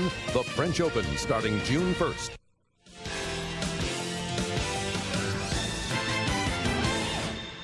The NBA Draft Lottery has come down to 3 teams. The Houston Rockets, represented by a sharp-dressed man, guard Steve Francis. The Chicago Bulls, represented by Executive Vice President of Basketball Operations Jerry Krause. And the Golden State Warriors, represented by General Manager Gary St. Jean. Here now to announce the order of the top 3 picks in this year's draft is NBA Deputy Commissioner Russ Granick. Thanks, Ahmad. And congratulations to the Rockets, the Bulls, and the Warriors for their good fortune in getting this far. Now let's go to the envelopes and see who the big winner is today. The 3rd pick goes to the Golden State Warriors. The 2nd pick goes to the Chicago Bulls. And that means that the 1st pick in the 2002 NBA Draft goes to the Houston Rockets. Congratulations, Mr. Francis. Brought a lot of luck today.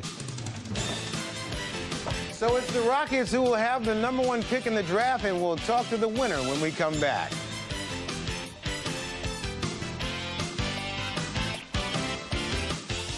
NBC Monday starts with a Fear Factor Tournament of Champions finale. 9 former winners remain. 3 insane challenges. 1 ultimate champion. The best of the best face the worst of the worst. Then, for 20 years, NBC Thursday has been must-see TV. God help us! Now see it all in one night. As your favorite stars look back at 20 years of must-see TV. I'm gonna blank in my shorts. Fear Factor Tournament of Champions and 20 years must-see TV special, NBC Monday.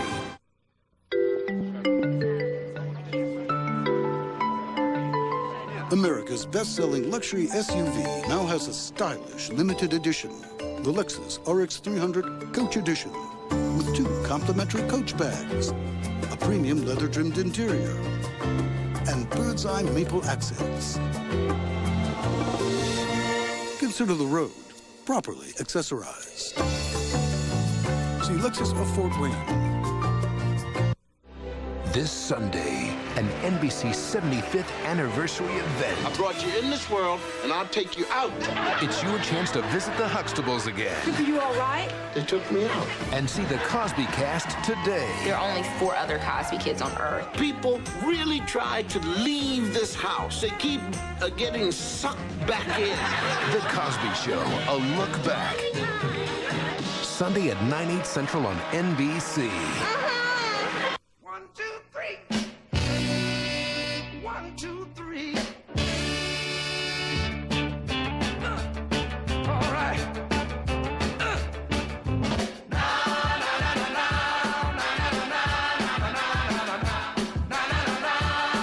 Now get $1,000 to $3,000 cash back on new 2002 GMC. See dealer for details. Upgrade to professional grade. See the pros at your Northeast Indiana GMC dealers today.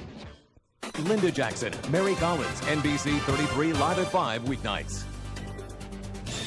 And there is the reaction of Steve Francis of the Rockets as his team wins the top pick in this year's NBA draft. Welcome back. Over the past few days, NBA.com has been conducting a poll asking fans which player do you think will be chosen number 1.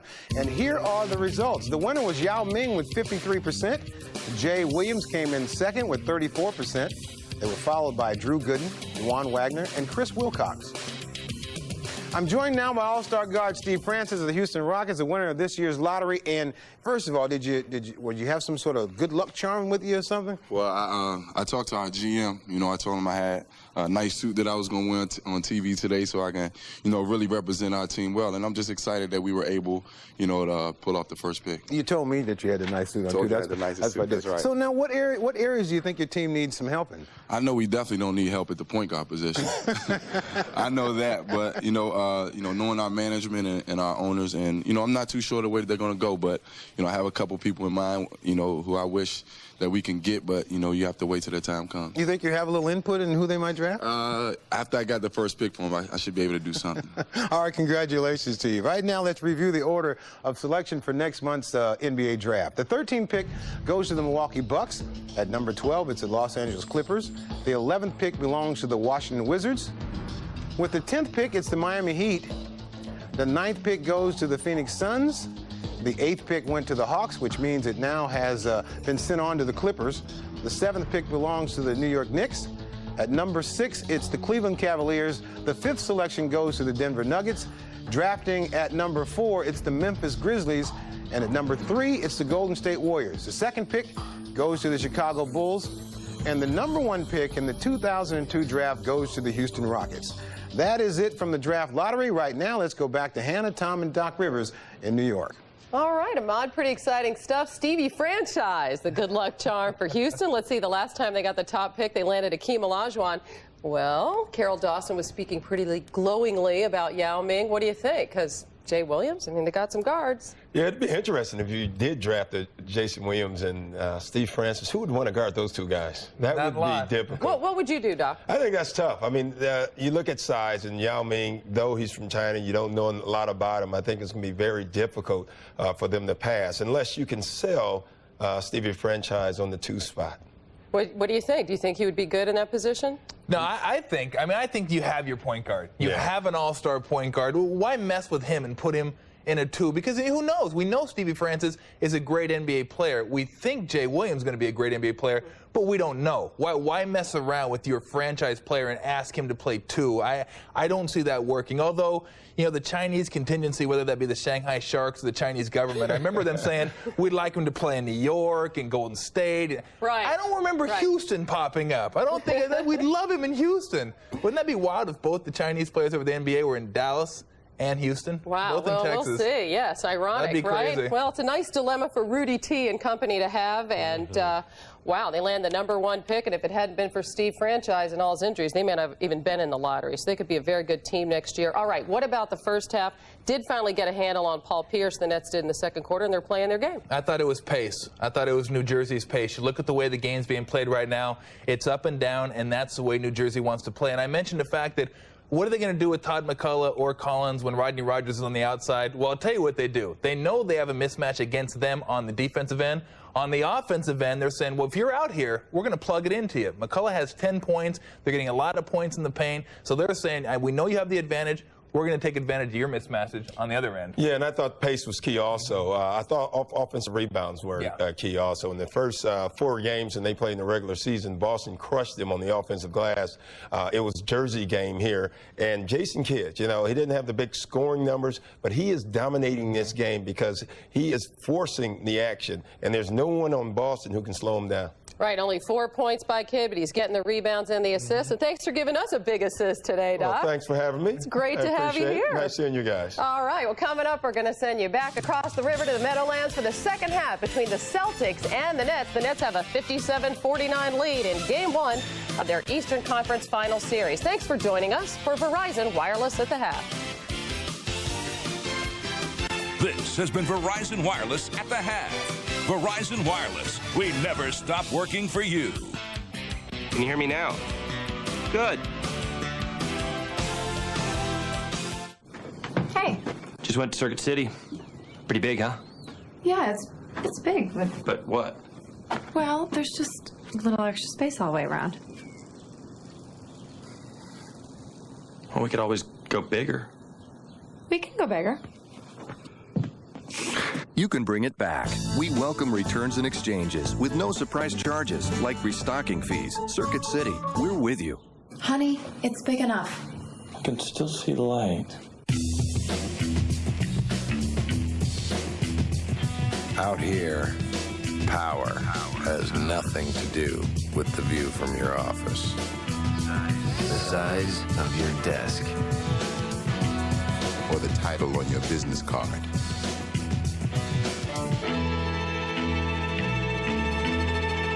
The Toyota Tundra, better from the ground up.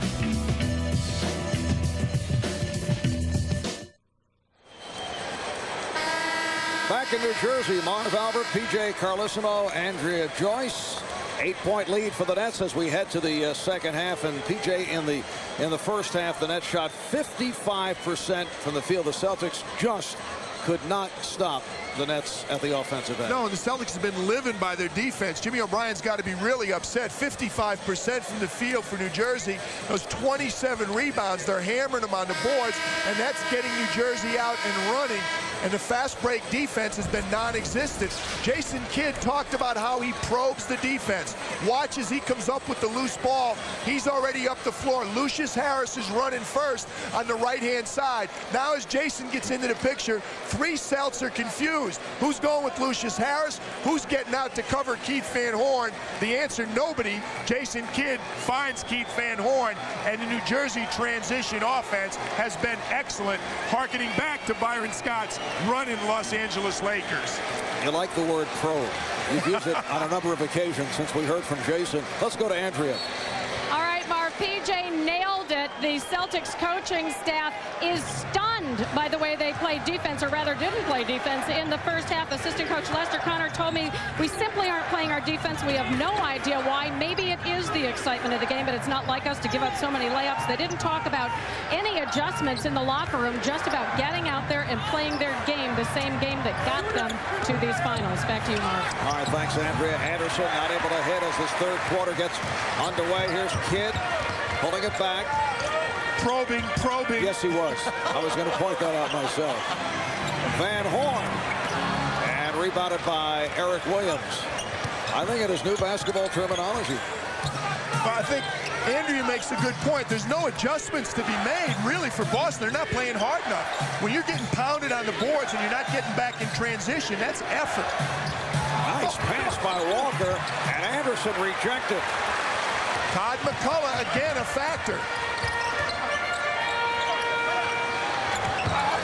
Kittle's getting the step, and he's fouled. Walloped by Battie. Eric Williams gambled, and as a result, Battie looked to help out.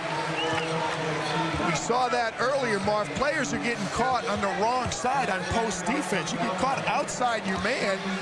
The passer makes a good look. All you've got is a layup. You have nothing to do but foul. All right, PJ, we were watching the lottery. The Houston Rockets will get the #1 pick, followed by the Chicago Bulls, then Golden State, Memphis, and Denver. Now, you were the guy who worked out Yao Ming in Chicago. Where is he going to figure here in this? That's why everybody's probably confused now because of that workout. But I was really impressed with Yao Ming. He's very mobile. He's got good hands. Shoots the ball very well, Marv. Going to be an interesting decision. Houston, really, you wouldn't think they need help in the backcourt with the young backcourt they have. So they got to think hard about Yao Ming. Carol Dawson and Rudy T got to be delighted with the opportunity. Who do you compare Yao Ming to? Compare him to a more mobile Sean Bradley. People talk about Rick Smits because of the offense, but he's so big. I think he's more like Sean, but he's more mobile than either of those two big guys. And Battie looking to front, called for the push. So Battie picks up his third, 2 quick ones here at the start of the third quarter. The challenge with Yao Ming is going to be to project as always. He's 21 years old. If he's playing ball in the States, you don't hesitate at all. But factoring in how much of an adjustment, how much strength he can put on when he gets in the weight room. Jason Kidd with his first field goal, and he does it from downtown. This is now the biggest lead of the game. The Nets up by 12, and they've led right from the start. Pierce thought he was fouled. Eric Williams on the rebound. His shot deflected short, kept alive. Walker for 3, yes. Antoine Walker with 16 points. Exactly what Byron Scott talked to us about yesterday afternoon after the net practice. On offensive rebounds, the Celtics kick it back and knock down the three-point shot. This is game 1 of the best of 7 Eastern Conference Final Series. Game 2 here in New Jersey on Tuesday night. Nets up by 9 points. Walker to the crossover and a step back. Rebound comes to Van Horn, and he throws it away. That's the other thing Byron Scott talked about, not turning it over. That's 10 New Jersey turnovers. It killed him in the regular season. Foul committed by Kittles. That'll be number 3. Paul Pierce going in. I like the officiating, though. They're letting him play in there. Offensive rebound. Eric Williams can't get it over the top of Todd McCullough, but Tony Battie comes up with it. Antoine Walker cashes the 3. Yes, very few whistles in the first half. But both teams like that. They're both aggressive defensively. I would think the coaches are happy. Shot clock to 7. Anderson with the feed. Oh, Battie from Anderson. And the Celtics are within 7. The Celtics are doing a little more damage in the half court now because they're getting on the boards.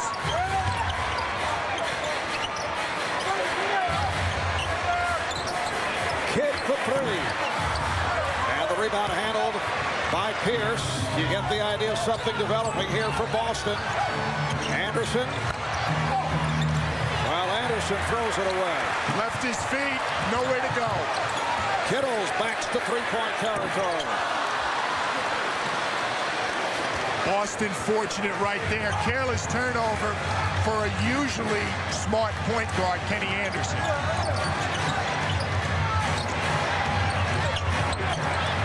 Here's Williams from downtown. Now Kittles on the run, but Pierce back to cut him off. Transition defense a little better for Boston so far. We've played 4 minutes of the third.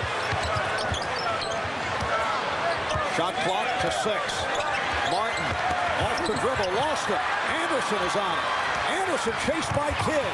Anderson all the way. And a foul. Van Horn pushing Eric Williams.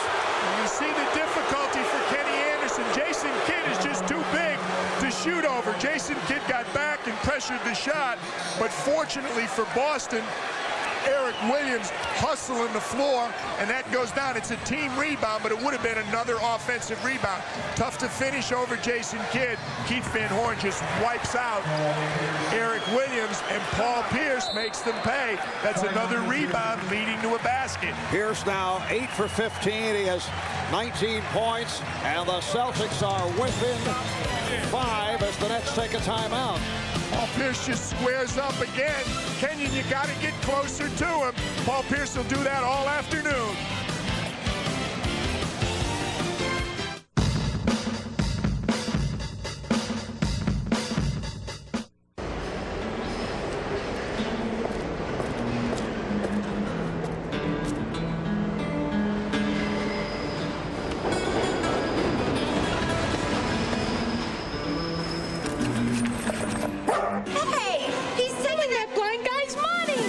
Stole from a blind guy? Well, what are you going to do for an encore there? I think I may kick some puppies. How's that? Life is best told over a great tasting Miller Lite at a place called Miller Time. Did you steal that guy's dog too? Is that whose dog that is?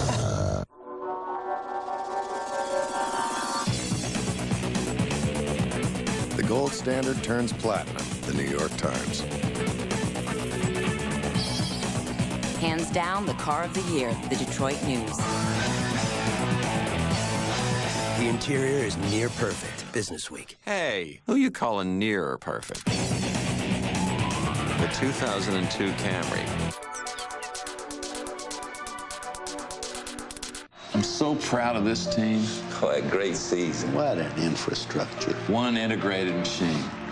So, Coach, what are you going to do in the off-season? Off-season? In e-business? There's no off-season. No off-season? See, this whole thing's just a metaphor. I thought it was an allegory. Well, allegory, analogy, whatever. It's an endless season. It's 24/7. The clock never stops. No showtime without uptime. What are you guys talking about?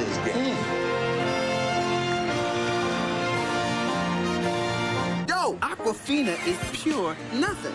Hey, who knows more about nothing than moi? See, I came from nothing. Got nothing on my head. Look, I even got nothing in my hands. See, Aquafina is so pure, it promises nothing. And boy, nothing sure looks good on me. Anyway, nothing this pure ever crossed my lips before. Woo! Aquafina promises pure nothing, which is everything you want in water. Hey, I know nothing. Did I just say that? The NBA on NBC is brought to you by Toyota. Get the feeling.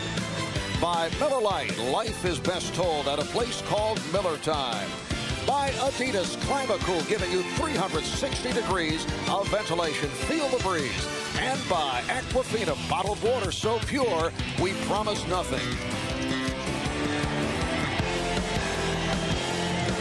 Well, there's Sharon O'Brien, the wife of Celtic head coach Jim O'Brien, the daughter of Hall of Fame coach Jack Ramsey, who is currently a commentator for ESPN. He is the father-in-law of Jim O'Brien. Jack, incidentally, in an online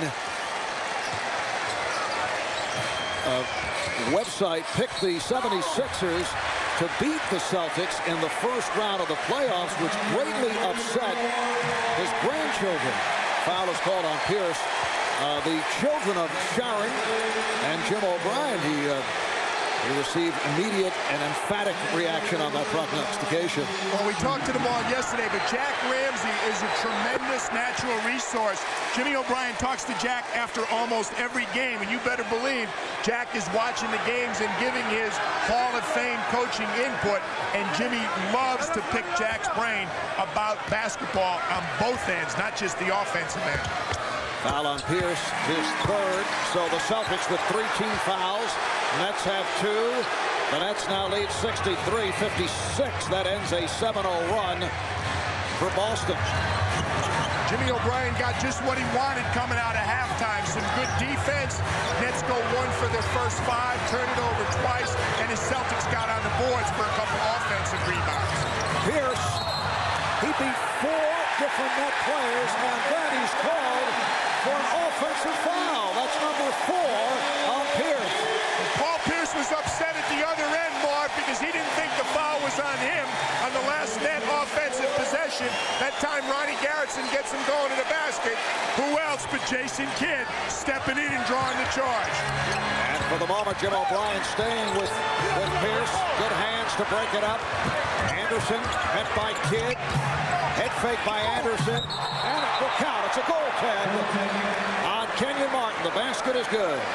Byron Scott's got to be happy with the foul trouble, but he's not happy with the turnovers. Well, Kittles got down in a hurry as the Nets nearly caught the Celtics. Van Horn way off. Kittles able to keep it alive, but his pass picked off. Another turnover by New Jersey, and then Walker had it knocked away, and last touch by Walker, who does not like the call.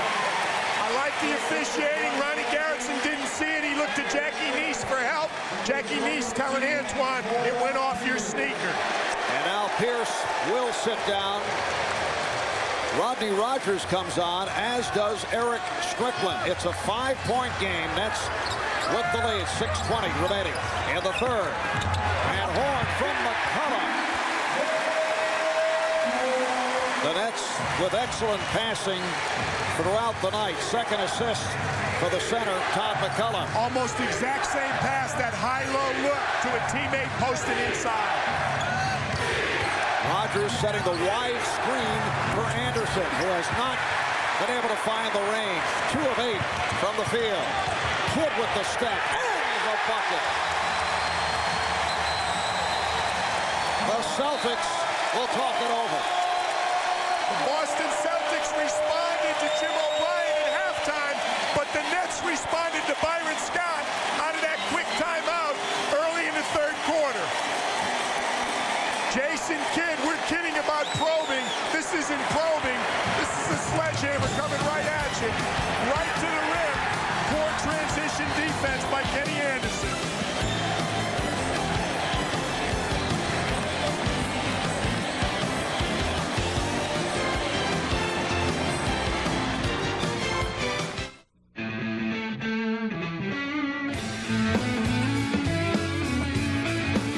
Fascinating new thing, you delight me, and I know you're speaking of me.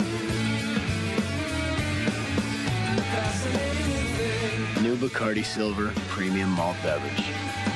5% alcohol by volume.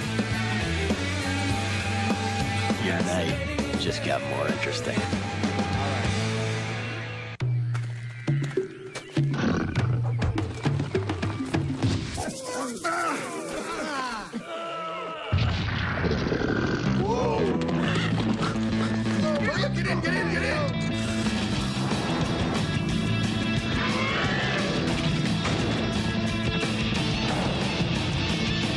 Are you tough enough to drive a Tacoma? Ready?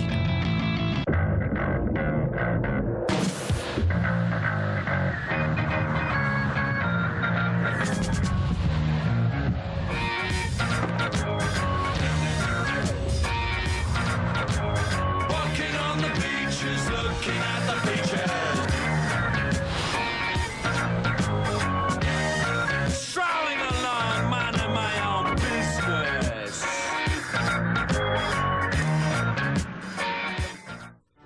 5 years ago, they went their separate ways.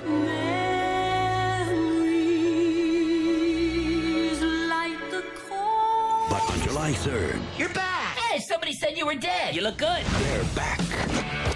In black. Thanks for bringing me back. No problem. Men in Black 2. Up in. Techno standard? Actually, it came with a black dude, but he kept getting pulled over. Rated PG-13 in theaters July 3rd. War Emblem has done it again. Here comes War Emblem! War Emblem to win!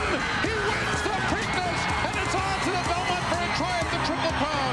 Now he looks to make history and become the first horse in nearly a quarter of a century to win the Visa Triple Crown. The Belmont Stakes, June 8th at 5, 4 Central on NBC. Well, the Nets led by as many as 12. Boston able to get it within 5. It's now a 67-58 New Jersey lead. Jason Kidd just keeps coming at you. Kenny Anderson trying to catch up with him, doesn't get in front of him. Jason hesitates and goes right to the rim. And Jason Kidd's wife, Jamana, and son, TJ, our staff with solid graphics comedy. That's Jason Kidd. Jason told us yesterday he's got to get a SAG card for TJ. He's getting so much airtime. Yes. 5:40 remaining in the third. Eric Williams. Nice step back move by Williams, his second field goal, and the Nets now lead by 7. Surprising, Eric Williams takes the shot coming out of the timeout, but in game 5 with Pierce and Walker on the bench, the Celtic role players stepped up. Paul Pierce sitting out at the moment after picking up his 4th foul. Here's Kittles accelerating. 14 for Kittles, and the Nets up 69-60. Anderson is now at the point. Anderson and Strickland at the guards. Rogers, Williams, and Walker up front. Once again, it's Eric Williams. Stripped, kept alive by Strickland. Shot clock to 4. Rogers for 3. Rebounded by Kittles. Saw the difficulty. Todd McCullough running out, covering Rodney Rogers on the perimeter. Rogers doing a good job fronting on McCullough. Martin, way off, got glass, and rebounded by Anderson. Anderson off the spin, rejected by Kidd. Jason Kidd is hard to play against for Kenny Anderson because of the size and strength. And Horn fires up air. And here comes Strickland. Walker for 3. Yes! What a release by Antoine Walker. The Celtics keep coming at you. That's their 19th three-point field goal attempt already. Celtics during the regular season, number 3. As McCullough is able to hit and fouled by Rogers. Antoine Walker, you have to locate him in transition. Eric Strickland finds him. Kenyon Martin tries to push out. Doesn't do any good. Great look inside. McCullough, if you're going to take a foul in the playoffs, you take his arm off. You can't allow him to make a shot that close. Now Van Horn sits down, leaves with 12, replaced by the rookie Richard Jefferson. Started to say the Celtics during the regular season in terms of three-point shots attempted an average of 24 a game, and they average hitting between 8 and 9 per game, leading the league in both categories. By a sizable margin, more than 3 shots more than anyone else in the NBA. Walker not able to hit on that 2-point attempt. That was too easy. He couldn't believe he had a bare layup. Here's Kidd from downtown. So Jason Kidd early on not looking for the shots, seeking to set up teammates, is now looking for the shot. And they say that's a 2-pointer. He had the foot on the line, so Kidd has 11. And the Nets have attempted 11 to 20 three-point attempts for the Celtics. Anderson feeds out to Williams. Eric Williams from downtown. And Eric Williams hitting the shot. Has not been putting up big numbers in terms of scoring, but in the postseason, he's 10 of 18 from downtown coming into tonight. That's a surprise because he doesn't shoot it nearly that well in the regular season. Kidd with the fake around Anderson. It's been a very long night for Kenny Anderson, a local product out of Queens, one of the city's great high school players at Art Bishop Malloy in Queens. Walker not able to hit at a foul on Anderson. Well, that's a good foul there because Jason Kidd was just getting ready to look up the court and launch a long pass. Jason Kidd just seems to feel it. When they need a basket, he asserts himself. First the jump shot, then he takes it to the basket. Little bit of a curl move. Kenny Anderson leaves his feet. Jason Kidd shows the left hand. Jason Kidd at 81% free throw shooter, hearing the chant of MVP, finished second in the voting behind Tim Duncan of the San Antonio Spurs with Jason making All-NBA for the 4th straight year. And he's given his club a 77-66 lead. So much for a good foul in the backcourt if you're in the penalty. Nets with only 2 fouls, 2 team fouls. Boston over the limit. Coming up on 2 minutes remaining in the 3rd. Walker putting the move on Martin. And rejected by Martin. Kept alive by Dell. Shoots the 3. And Martin on the rebound. What a sequence for Kenyon Martin. Here's the lob. Jefferson from Kidd. And Boston needs a timeout. 22nd timeout called by the Celtics. 22nd might not be long enough.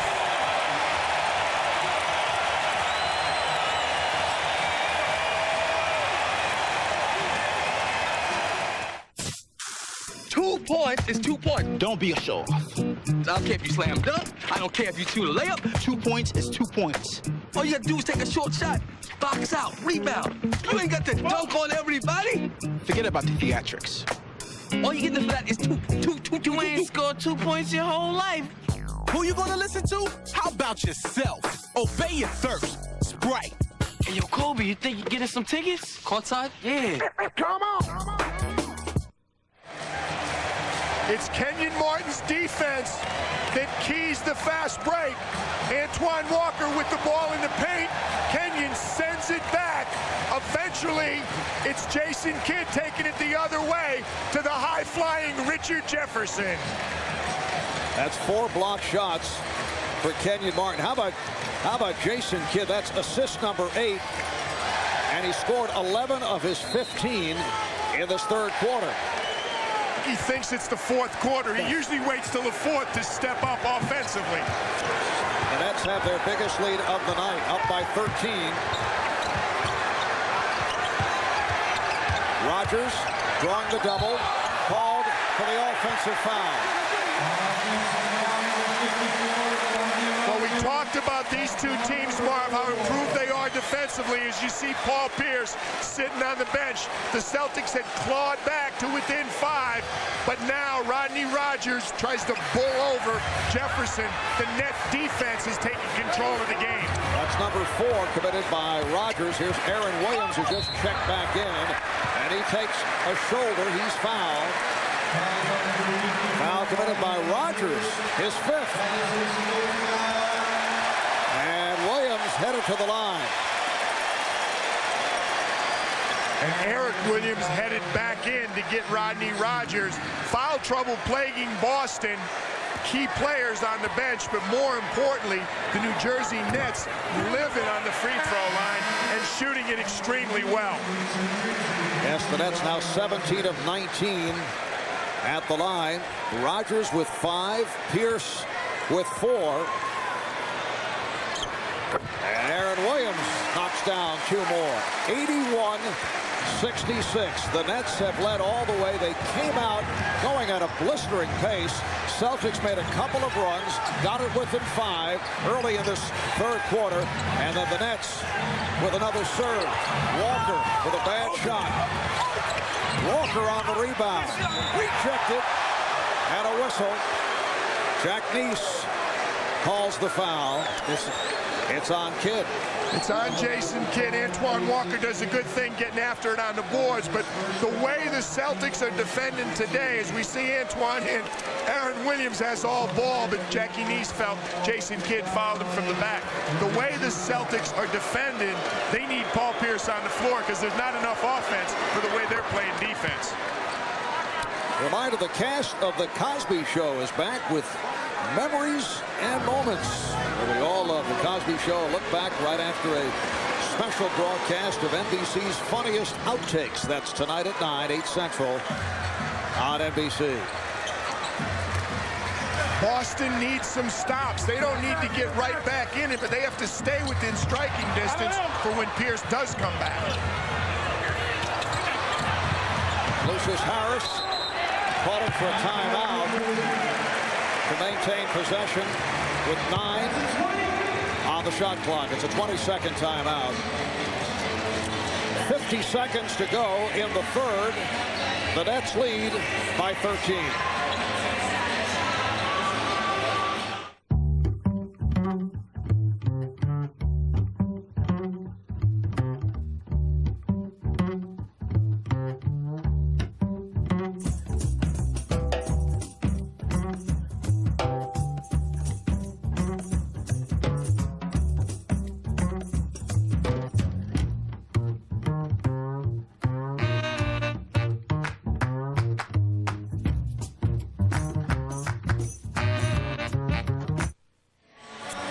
NBA Commissioner David Stern has been spending more time these days, it seems, here at the Continental Airlines Arena. Joining the crowd, Yeah. a lot of people spending more time here. Capacity crowd better than 20,000. This an arena that opened July 2nd, 1981 with Bruce Springsteen packing them in. And now the Nets able to come up with sellout crowds. Williams thought he was fouled. Walker putting a move on Martin. Was able to slow him down. Here's Delk for three. On the back tap. Celtics keep it alive. And a traveling violation charge to Strickland. Another offensive rebound for Boston, but they weren't able to convert the three that time. Kenyon Martin did a nice job defensively on Antoine Walker in transition. The Nets have been red hot. They're at 54% from the field. Boston only 39% shooting.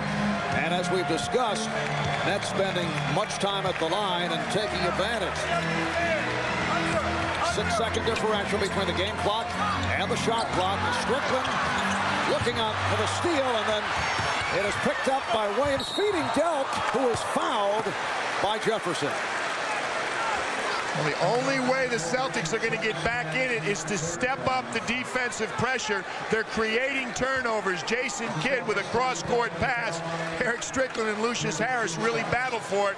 Williams can't finish against Jefferson. He goes back to Tony Delk. Jefferson puts him on the foul line. No layups. Well, Delk now 1 of 3 at the line. Usually a solid free throw shooter, 80%. Antoine Walker will get a brief rest. So Delk missing on both. Here's Kidd racing the clock. Shoots the three. And the three. It's the Nets 81 and the Celtics 68. Jason Kidd, 11 of his 15 coming here in the third quarter, along with 10 rebounds and 8 assists overall. We're headed to the fourth quarter, game 1 of this best of 7. We'll be back after these messages and a word from your local station.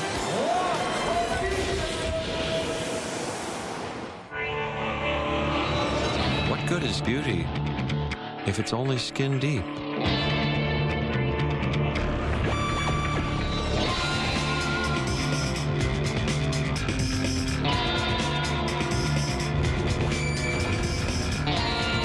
The new Camry, reinvented so it's sleeker, faster, roomier, better. You're gonna want one. See your local Toyota dealer. WNBA players aren't the only ones winning this summer. Are you kidding me? Watch WNBA games on NBC, ESPN, and ESPN2. Look for the Summer Love code. Then go to WNBA.com and enter the code for your chance to win great prizes. From fabulous trips to Hawaii or Ireland, a $10,000 education savings fund, a home fitness center, trips to WNBA All-Star Weekend, and much more. Tune in for all the great WNBA action and for your chance to win with WNBA Summer Love. The Cosby Show, a look back. NBC tonight at 9, 8 Central. When reviewing the Lexus LS 430, Automobile Magazine said, no car in this class has more inviting leather, a more comfortable ride, a superior stereo, or a more logical navigation system. Perhaps this is why, for the second year in a row, Automobile Magazine has named the LS 430 the best luxury car over $40,000. To its owners, it's the best luxury sedan in the world. The LS 430 at Lexus of Fort Wayne. This Sunday an NBC 75th anniversary event. I brought you in this world, and I'll take you out. It's your chance to visit the Huxtables again. Are you all right? They took me out. And see the Cosby cast today. There are only 4 other Cosby kids on Earth. People really try to leave this house. They keep getting sucked back in. The Cosby Show, a look back. Sunday at 9/8 Central on NBC. Cyber Dealers, NBC 33, 11 at 11 Wednesday. This copyrighted telecast of the National Basketball Association is intended solely for the entertainment of our audience. And any retransmission, reproduction, rebroadcast, or other dissemination or use of this telecast, or of the pictures, descriptions, or accounts of this game without the express written consent of the National Basketball Association is prohibited. We're headed to the fourth quarter, and the Nets have an 81-68 lead on the Celtics. This is a very busy day sports-wise here in the state of New Jersey. We've had Celtics going in Game 1, and across the way over at Giant Stadium, the New York City Police Department faced the New York City Fire Department on the football field. And next Saturday night at 8/7 Central, you can join NBC for a special presentation where New York's bravest meet New York's finest on the gridiron. It's an annual celebration of New York's heroes, taking on a special meeting this year as those who lost their lives on September the 11th will be honored in this game. That's next Saturday at 8/7 Central on NBC. America's Heroes, the firemen versus the policemen. We talked about Kenny Anderson, New York City native. This year he pledged $50 for every assist, 403 assists. He's contributed over $25,000 to the New York Fire Department Relief Fund. Fourth quarter underway, and Jefferson had it deflected. Paul Pierce is back on the floor. Pierce, Walker, Matee, Williams, Anderson. Kenny needs more assists right now, yes. More. Lucius Harris and Jason Kidd now in the backcourt. Here's Harris. Harris is 3 for 5 from the field. He has 6 points. The Nets now lead 83-68. The net bench is contributing. They extended the lead with Paul Pierce on the bench. They took a 5-point lead up to 13. It's now 15. Eric Williams is blocked from behind by Aaron Williams and then lost possession. Just totally out of sync offensively, and Jimmy O'Brien recognizes the reason. It's excellent New Jersey defense. Meanwhile, Pierce opened the game with 14 points in the first quarter. Very quiet since then. Just 5 points after that first quarter, but he has been sensational in the fourth quarter, leading the NBA in points in fourth quarters. That's kicked out of bounds. That's why Jason Kidd is going to be on him when he comes back on the floor. Byron Scott likes to put Kidd on, the key player in the fourth quarter. And you better believe the key player in the NBA in the fourth quarter this year is Paul Pierce, averaging over 8 a game in the playoffs in the fourth quarter. Here's Pierce with a rainbow jumper. Anthony Johnson will just check back in on the rebound. Celtics have missed their last 7 shots. Good job by Petit and fronting Aaron Williams. Shot clock at 5. Jefferson, yes. Richard Jefferson, the rookie from Arizona, who has played so well and with much poise right from the start of the season. You have to like Byron Scott's confidence in the bench. Kenyon Martin, the only starter on the floor right now. Walker. Well, Martin was able to cut him off from the angle. Then Johnson came over. The foul is on Anthony Johnson. Let's go to Andrea Joyce. Andrea? Marv, a few moments ago, Jim O'Brien had his most animated timeout of the game, pounding his fist in his hand, demanding that his players sit down on defense. He reminded them that they've made bigger comebacks, but only when they've been tough on defense. Back to you, Marv. All right, thanks, Andrea. Last season, this a Celtic team that went 36-46, finishing 5th in the Atlantic Division. Their last winning season prior to this year, 92-93. They're in the playoffs for the first time since 95. Johnson for Williams. Jimmy O'Brien's going to get more animated. I love Andrea. She said animated. I think I can think of another word. Jimmy O'Brien has got to be furious with the way his Celtics are defending. Well, Boston now trailing by 17.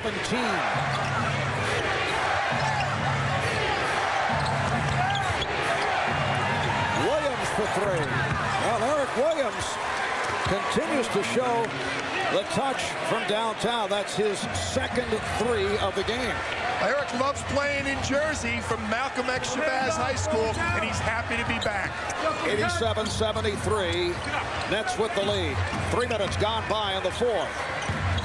Johnson with the step. Oh, rejected by Petit. Good save. And here comes Anderson. Nets able to get back. Walker putting the move on Martin. Dumps it off. Petit from Walker. Antoine Walker was probing. He went at Kenyon Martin through the help and then found Tony Petit. Probing.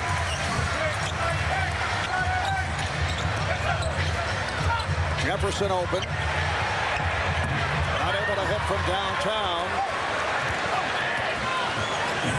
It's a 12-point net lead. And we get the whistle. That will not count.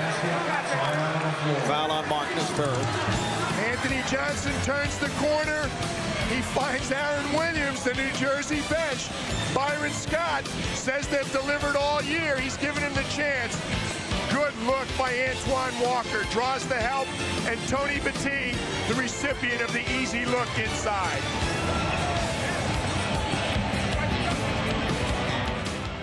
The Lakers, the Kings. Friday, 9 Eastern, 6 Pacific. Oh, credit card bill. Those interest rates. Just get a Capital One no hassle card.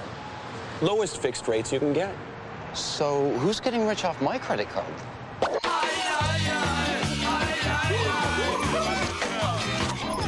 Someone living large off your interest payments? Get a Capital One no hassle card. It's got the nation's lowest long-term fixed rates and none of the hassle. What's in your wallet? Express pickup. Wow, what a time saver, Ted. I mean, order stuff online, pick it up right away, and you're gone. Honey, you could have waited in the car. It's like we're barely even in the store. Isn't Express pickup great?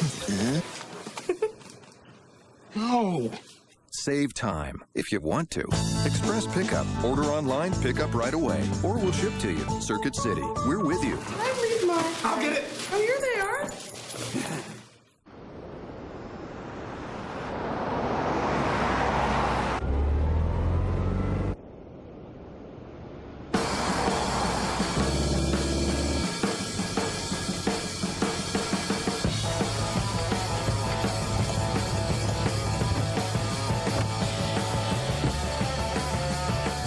First reconfigurable luxury SUT. Cadillac Escalade EXT. Breakthrough. Oh, sweetie, it's perfect. That's great. It fits him really well on the shoulders. It's Italian. Oh, it's Italian. Yeah, it feels Italian. Oh, yeah. No, it's good. Nice sweater. Okay. Okay. Yep. Guys, what's going on? It's Italian. The NBA on NBC is brought to you by Budweiser, delivering beer at its best with the crisp, clean, and refreshing taste known only to the king of beers. By Cadillac, bold vehicles defying convention. Cadillac, breakthrough. By Circuit City, we know how you feel, that's why we're here. Circuit City, we're with you. And by Sprite, obey your thirst. Paul Pierce came into this series with a lot of confidence, although there's still a long way to go in this game and in the rest of the series. But he said, I don't think they really can defend me. I feel like I'm one of the players in the league who once I get it going, there's nothing that anybody can do about it. Now, Byron Scott has gone with a number of different looks against Paul Pierce, who opened up with 14 points in the first quarter, but quiet since then. And this is a guy who has killed the Nets. In the regular season, averaged 37 a game, 21 of 28 from beyond that three-point line. But since the first quarter, he has scored only 5 points, and PJ is playing with 4 fouls. They've done an excellent job right now. It's Richard Jefferson trying to contest him. We saw Aaron Williams come over and help. But again, it's team defense that's slowing Paul Pierce down, and it's lack of defense that's killing the Boston Celtics. Nets have led by as many as 17, and the Celtics have it down to 10 with lots of time remaining. Only 4 minutes gone by in the fourth. Jason Kidd getting set to make his return. Here's Harris. Yes. Lucius Harris with 8 points. And the Nets lead 89-77. 29 points off that New Jersey bench to only 13 from the Celtic bench. They double up on Pierce. Broken up by Harris. And now here comes Kidd. He'll replace Anthony Johnson. Paul Pierce, he's just got it a little too close down there. The help is a step late getting there. When you let a great player get it that close to the basket, there's nothing you can do. Paul Pierce, again, the ability to shoot it without dribbling or take it to the basket. Pierce draws the foul. It's on Jefferson. Pierce says, I was fouled in the act of attempting a three-point shot, and gets the call. Jackie Neese agrees with him, but again, I don't think Byron Scott is going to mind that foul. He's got to make 3 free throws. He wants his guys closing on Paul Pierce. He wants Paul Pierce to have to put the ball on the floor. Pierce, an 81% free throw shooter, but 1 for 3 tonight. And you see the breakdown had the big first quarter, quiet since then. Next Saturday, 3 o'clock Eastern, the WNBA will return to NBC. Battle of East and West. Teresa Weatherspoon and the New York Liberty go up against Lisa Leslie and the defending champion LA Sparks. That's the return of the WNBA on NBC next Saturday, 3 Eastern. Paul Pierce struggling at the foul line. Some of the Celtics' good free throwers are struggling at the foul line. Harris did not get the hop. Eric Williams on the rebound. Boston with the ball down by 11. Walker coming up short on that three-point attempt. The Celtics aren't going to hesitate. If they've got to look at the three, it's going up. Foul committed by Battie, tripping up Aaron Williams. And that's number 4 on Battie. Well, once again, we see a player caught on the wrong side of the basket down here. Jason Kidd sees Battie. He's got Aaron Williams wrapped up. That's why Aaron Williams couldn't catch the pass.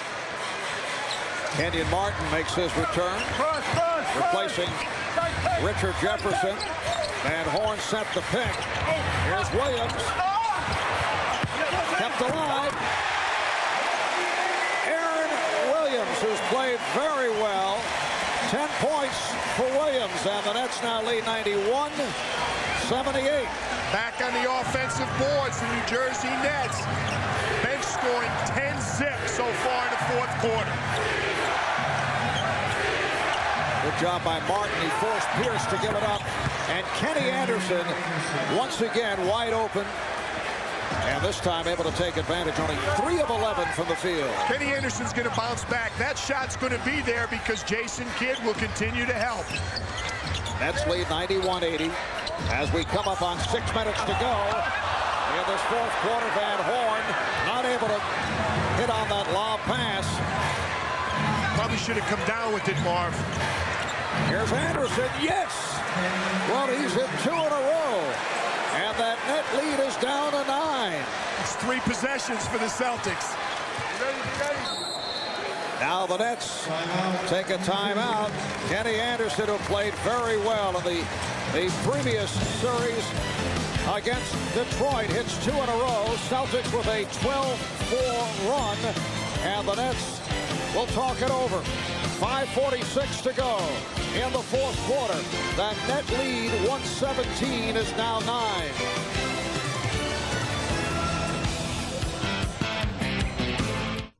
What would you do with a new Pontiac Vibe? This is like that picture-perfect road you see in like Road and Track. Bring it on, road. Game on. Let's go. Oh, look at this. That's a 180 turn right there. Look how it handles. It's just like sticks to the road. Well, little Mario Andretti over here. Ooh! This thing's flying up the mountain. Meet the new Pontiac Vibe.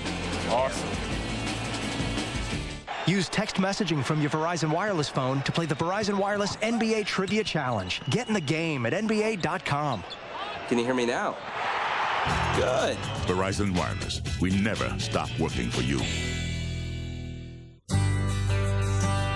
A lot of words can be used to describe our chicken. Wholesome, USDA inspected, and of course, yum.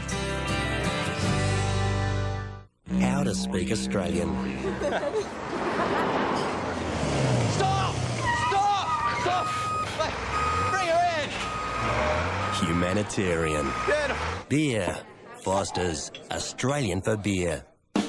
At the Home Depot, we're driving down the cost of home improvement. With special buys like 1-gallon cans of Thompson's Water Seal for only $5.98 and 1 gallon of Roundup Weed Killer for only $8.77. Plus, right now, get no payments and no interest till January of 2003 on any Home Depot consumer credit card purchase of $299 or more. Just look for the hammer symbol. It means we've got lower prices. Nailed. Use text messaging from your Verizon Wireless phone to play the Verizon Wireless NBA Trivia Challenge. Get in the game at NBA.com. Can you hear me now? Good. Verizon Wireless. We never stop working for you. NBC Tonight, The Cosby Show special is here, and the critics are united. I can't breathe. They say it ranks as the best, so funny and sweet, you wind up wishing it were longer. USA Today gives it 3.5 stars, and TV Guide calls it a 10 out of 10. The Cosby Show, a look back. NBC Tonight, 9/8 Central. Everybody, Hannah Storm back in New York with just a small reminder that this Memorial Day weekend we have 4 straight days of conference finals basketball for you, and it all begins on Friday night at 9 o'clock Eastern time. We're going to be here with Game 3 between the Kings and the Lakers from Los Angeles. Then on Saturday, Sunday, and Monday, our NBA coverage begins at 5 o'clock Eastern.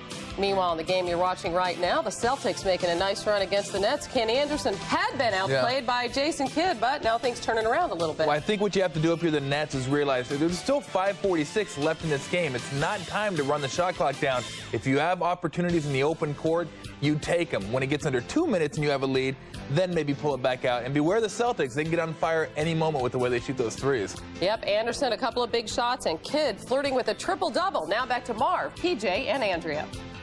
All right, thanks, Hannah. And Jason Kidd with 11 of his 15 points coming in the third quarter. He's the high man. Nets getting balanced scoring. Antoine Walker has not shot particularly well, 8 for 21, but he does have 23 points. And Martin is rejected. Here comes Anderson. Putting the move on Van Horn. Anderson, nice feed for Petit. And he draws the foul. When you talk about the difference, Tony Bettine, not bad hands, but not the soft ones like Todd McCullough. Kenny Anderson recognized the switch. He had Keith Van Horn on him. Keith's too big to cover him on the dribble, so he goes in, draws Aaron Williams. Tony Bettine eventually comes up with the ball, and he's back on the line, but the line has hurt the Celtics, Marv. 11 of 17 for Boston, and Bettine is only a 68% free throw shooter. So much for stats. When you're coming from behind, you've got to seize the opportunities. Boston needs to make their free throws, and they need to turn up a couple of offensive rebounds. Tony Bettine, originally a first-round pick of Denver, the 5th overall selection back in 1997. And with the 2 free throws by Battie. It's a 7-point Nets lead, 5:20 remaining in the fourth. Nets have led by as many as 17. McCullough with the step. Got position on Battie. Todd McCullough, the X factor all day for the Nets. He's come up big for Byron Scott. Jason Kidd with his 9th assist. Celtics need Paul Pierce to pull off his usual fourth-quarter exploit. Walker finding Williams. Here's Battie way off and knocked out of bounds by Eric Williams.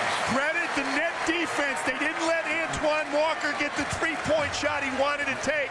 They made him dribble the ball. Eventually, it got underneath. Make the other Celtics hurt you, not Pierce and Walker.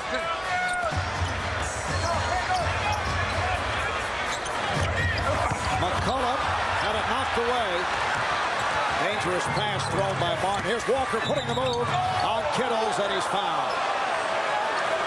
That's 4 on Kittles. The Nets are over the limit. Celtics have only 1 team foul. A little bit of reversal this quarter, but again, Eric Williams gets drawn out right there. Tony Battie gets caught on the top side. Todd McCullough just too big. They almost have to play behind him and make him shoot over the top. And the Celtic problems at the line continue. 13 of 20 at the line. Walker had hit his previous 4. He's really improved, Marv. He was a career 66% free thrower. He shot 74 during the regular season. He was 85 coming into today in the playoffs.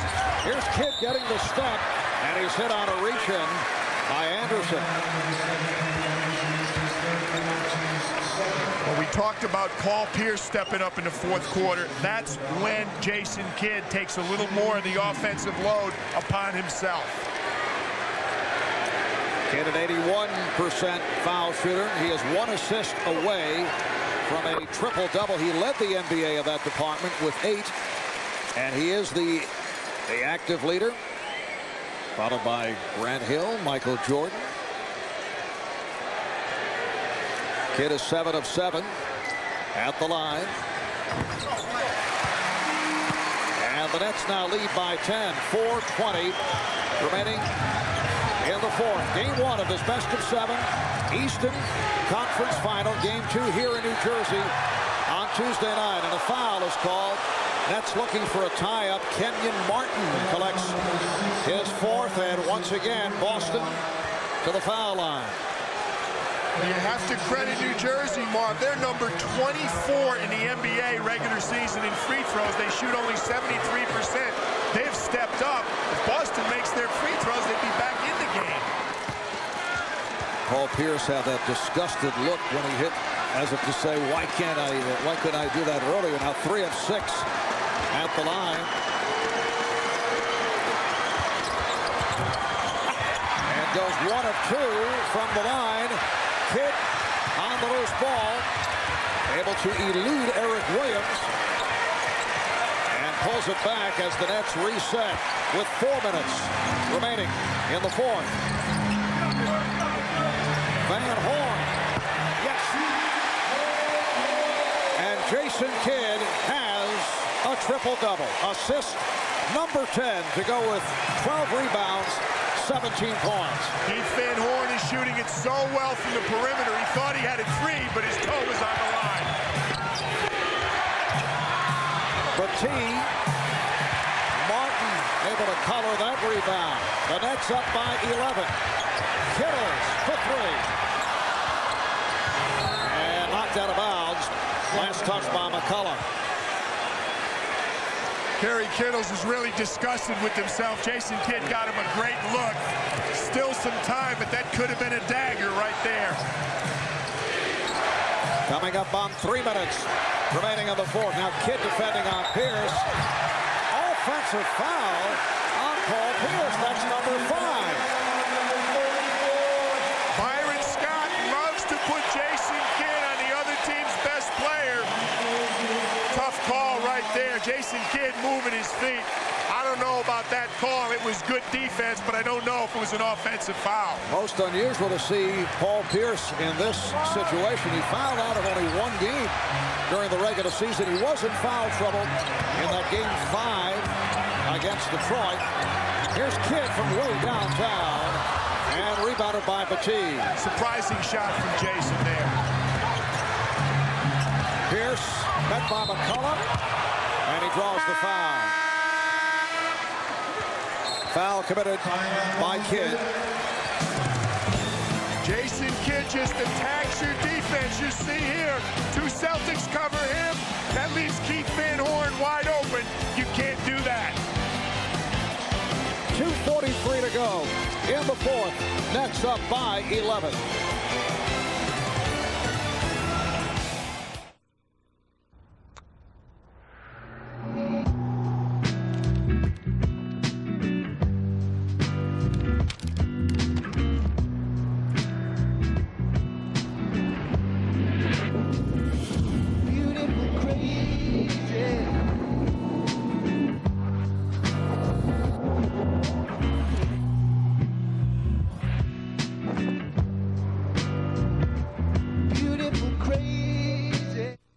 After 7 years of trying, he's really here. Good gifts of love.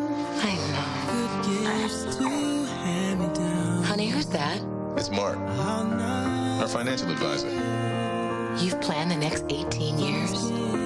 Yeah. From college to retirement planning, our financial advisors help clients realize their dreams. These gifts to me.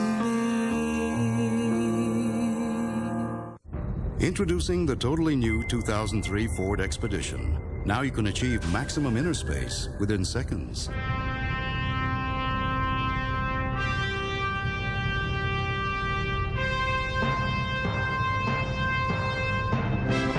With exclusive powerful third-row seats. Whoa. That fold flat at the touch of a button. The totally new 2003 Ford Expedition. It has no equal. It has no boundaries. How to speak Australian.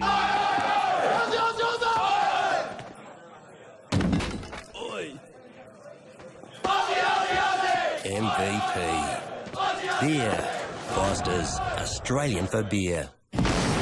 Leonard Maltin raves Insomnia is the best movie I've seen this year. Ebert and Roper give it 2 thumbs up, and Larry King says your eyes will never leave the screen. Where is she, Finch? Insomnia. Rated R. Starts Friday at a theater near you. NBC Monday, the Fear Factor Tournament of Champions season finale. The 9 former winners who remain will face 3 insane challenges to find the one champion.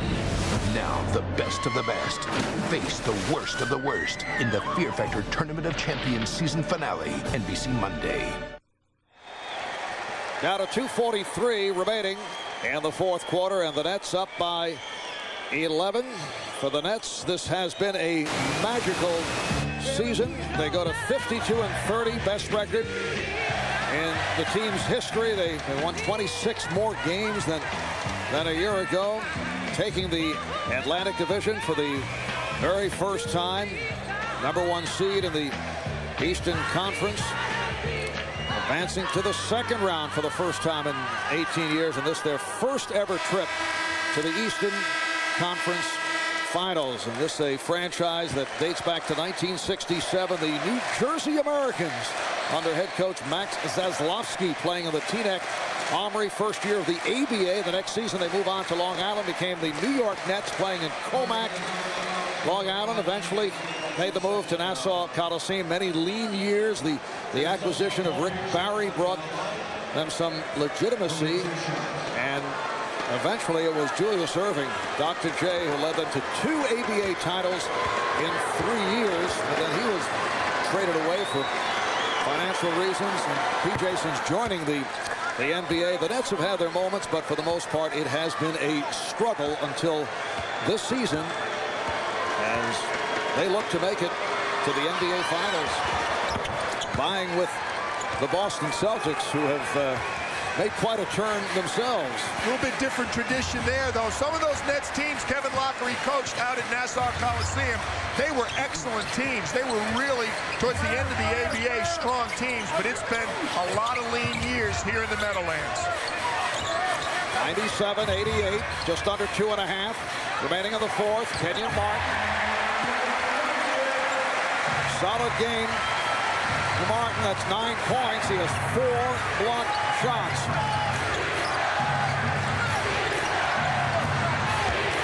Nice pass and a foul. Anderson finding Pierce cutting for the rim.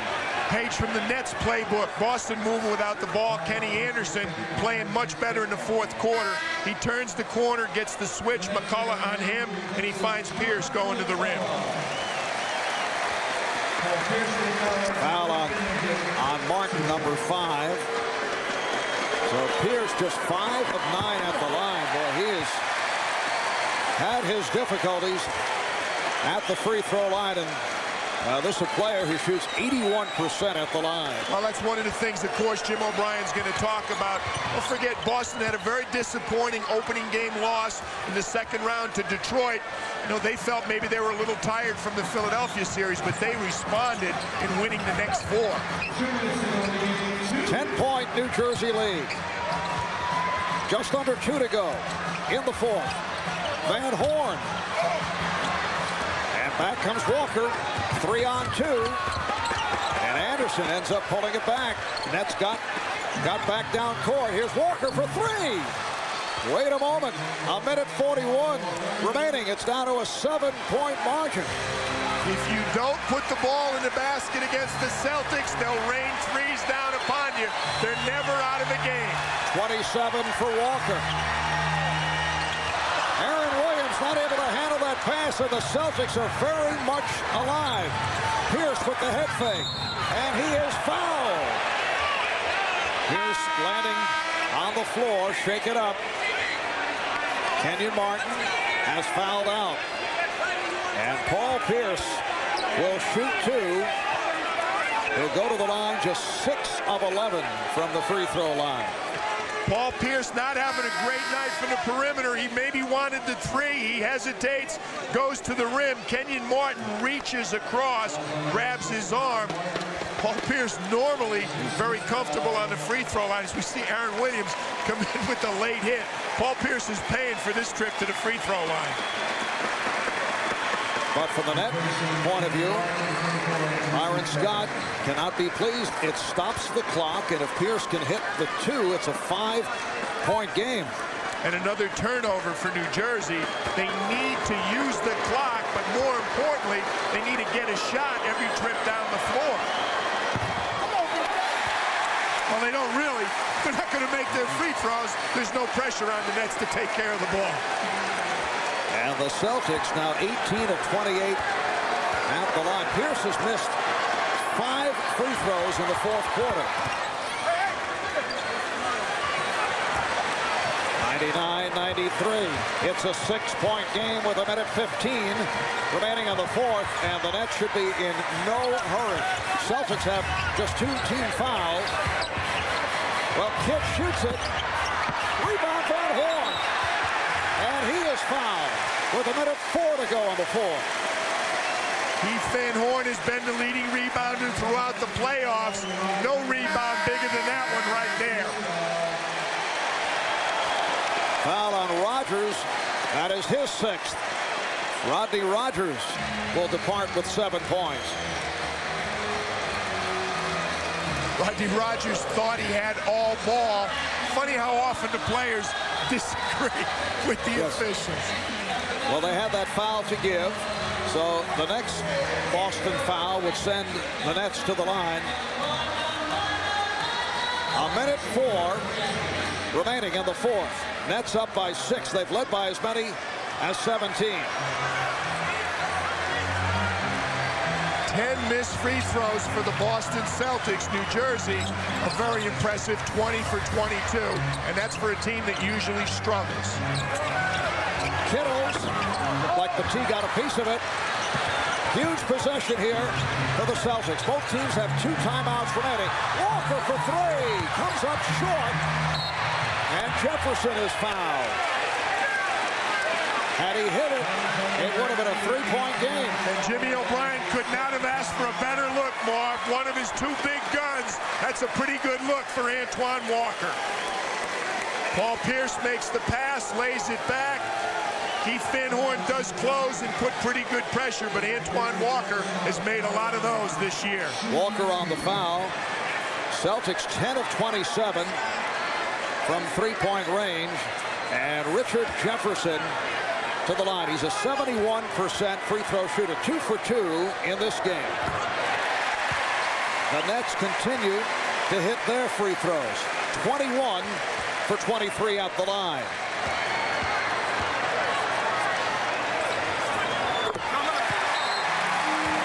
The Nets extend to an 8-point lead. Boston takes a timeout with 37 seconds remaining in the fourth quarter.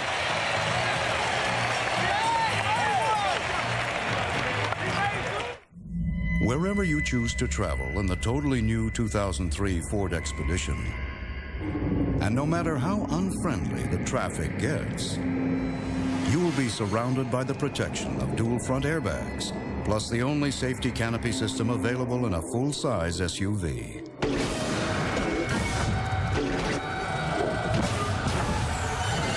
The totally new 2003 Ford Expedition, because safety should have no boundaries.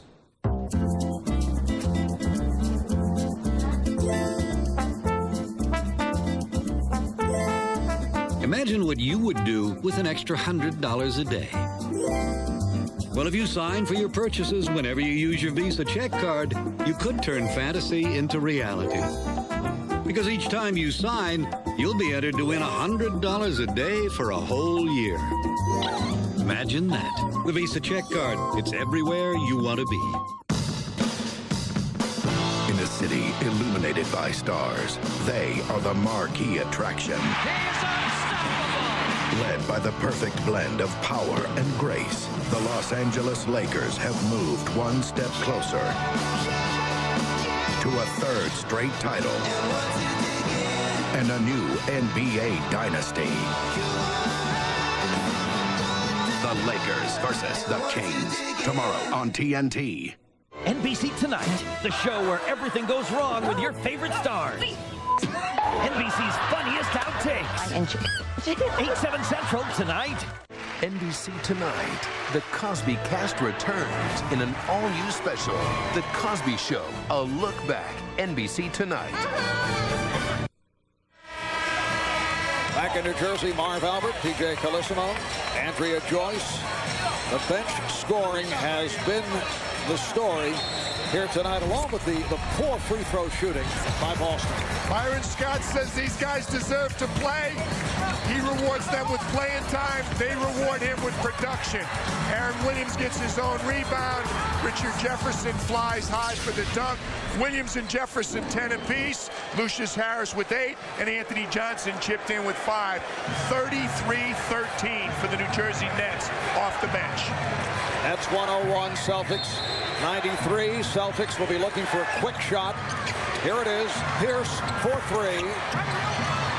And Harris with the rebound. He is fouled with 32 seconds remaining. Foul on Tony Delk.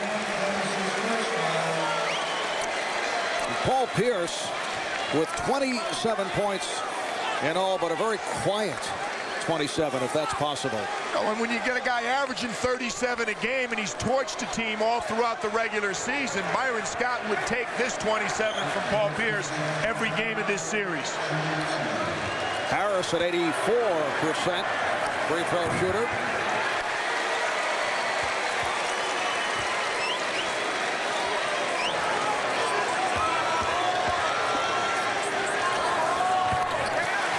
So the Nets now lead by 10.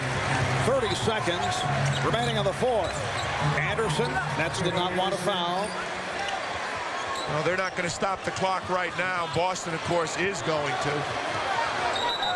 And now the foul is called. Kidd able to elude it for a couple of seconds.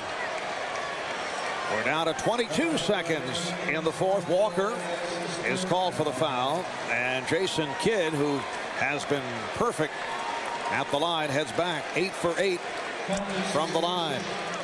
Celtics just didn't give themselves a chance to get back in the game, Marv, because they couldn't make free throws. The other story that's really surprising, bench points we talked about, but points in the paint, that's an astounding number.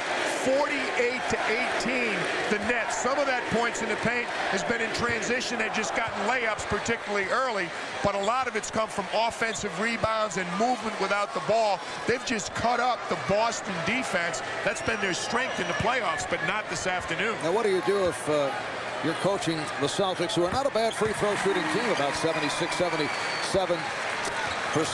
I think free throws will take care of itself. I think they'll shoot a couple, but I think Obi will feel good about that. It's the defense and the rebounding that really has to concern him tonight. Here's Delk with time running down. They swing it. Pierce from downtown.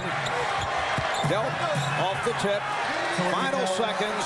104-97. And the New Jersey Nets, in their first ever trip to the Eastern Conference Final Series, have taken Game 1 by the score of 104-97. Jason Kidd with a triple-double. 18 points, 11 assists, 13 rebounds. The Nets led right from the start, similar to what took place last night with the Lakers and Sacramento.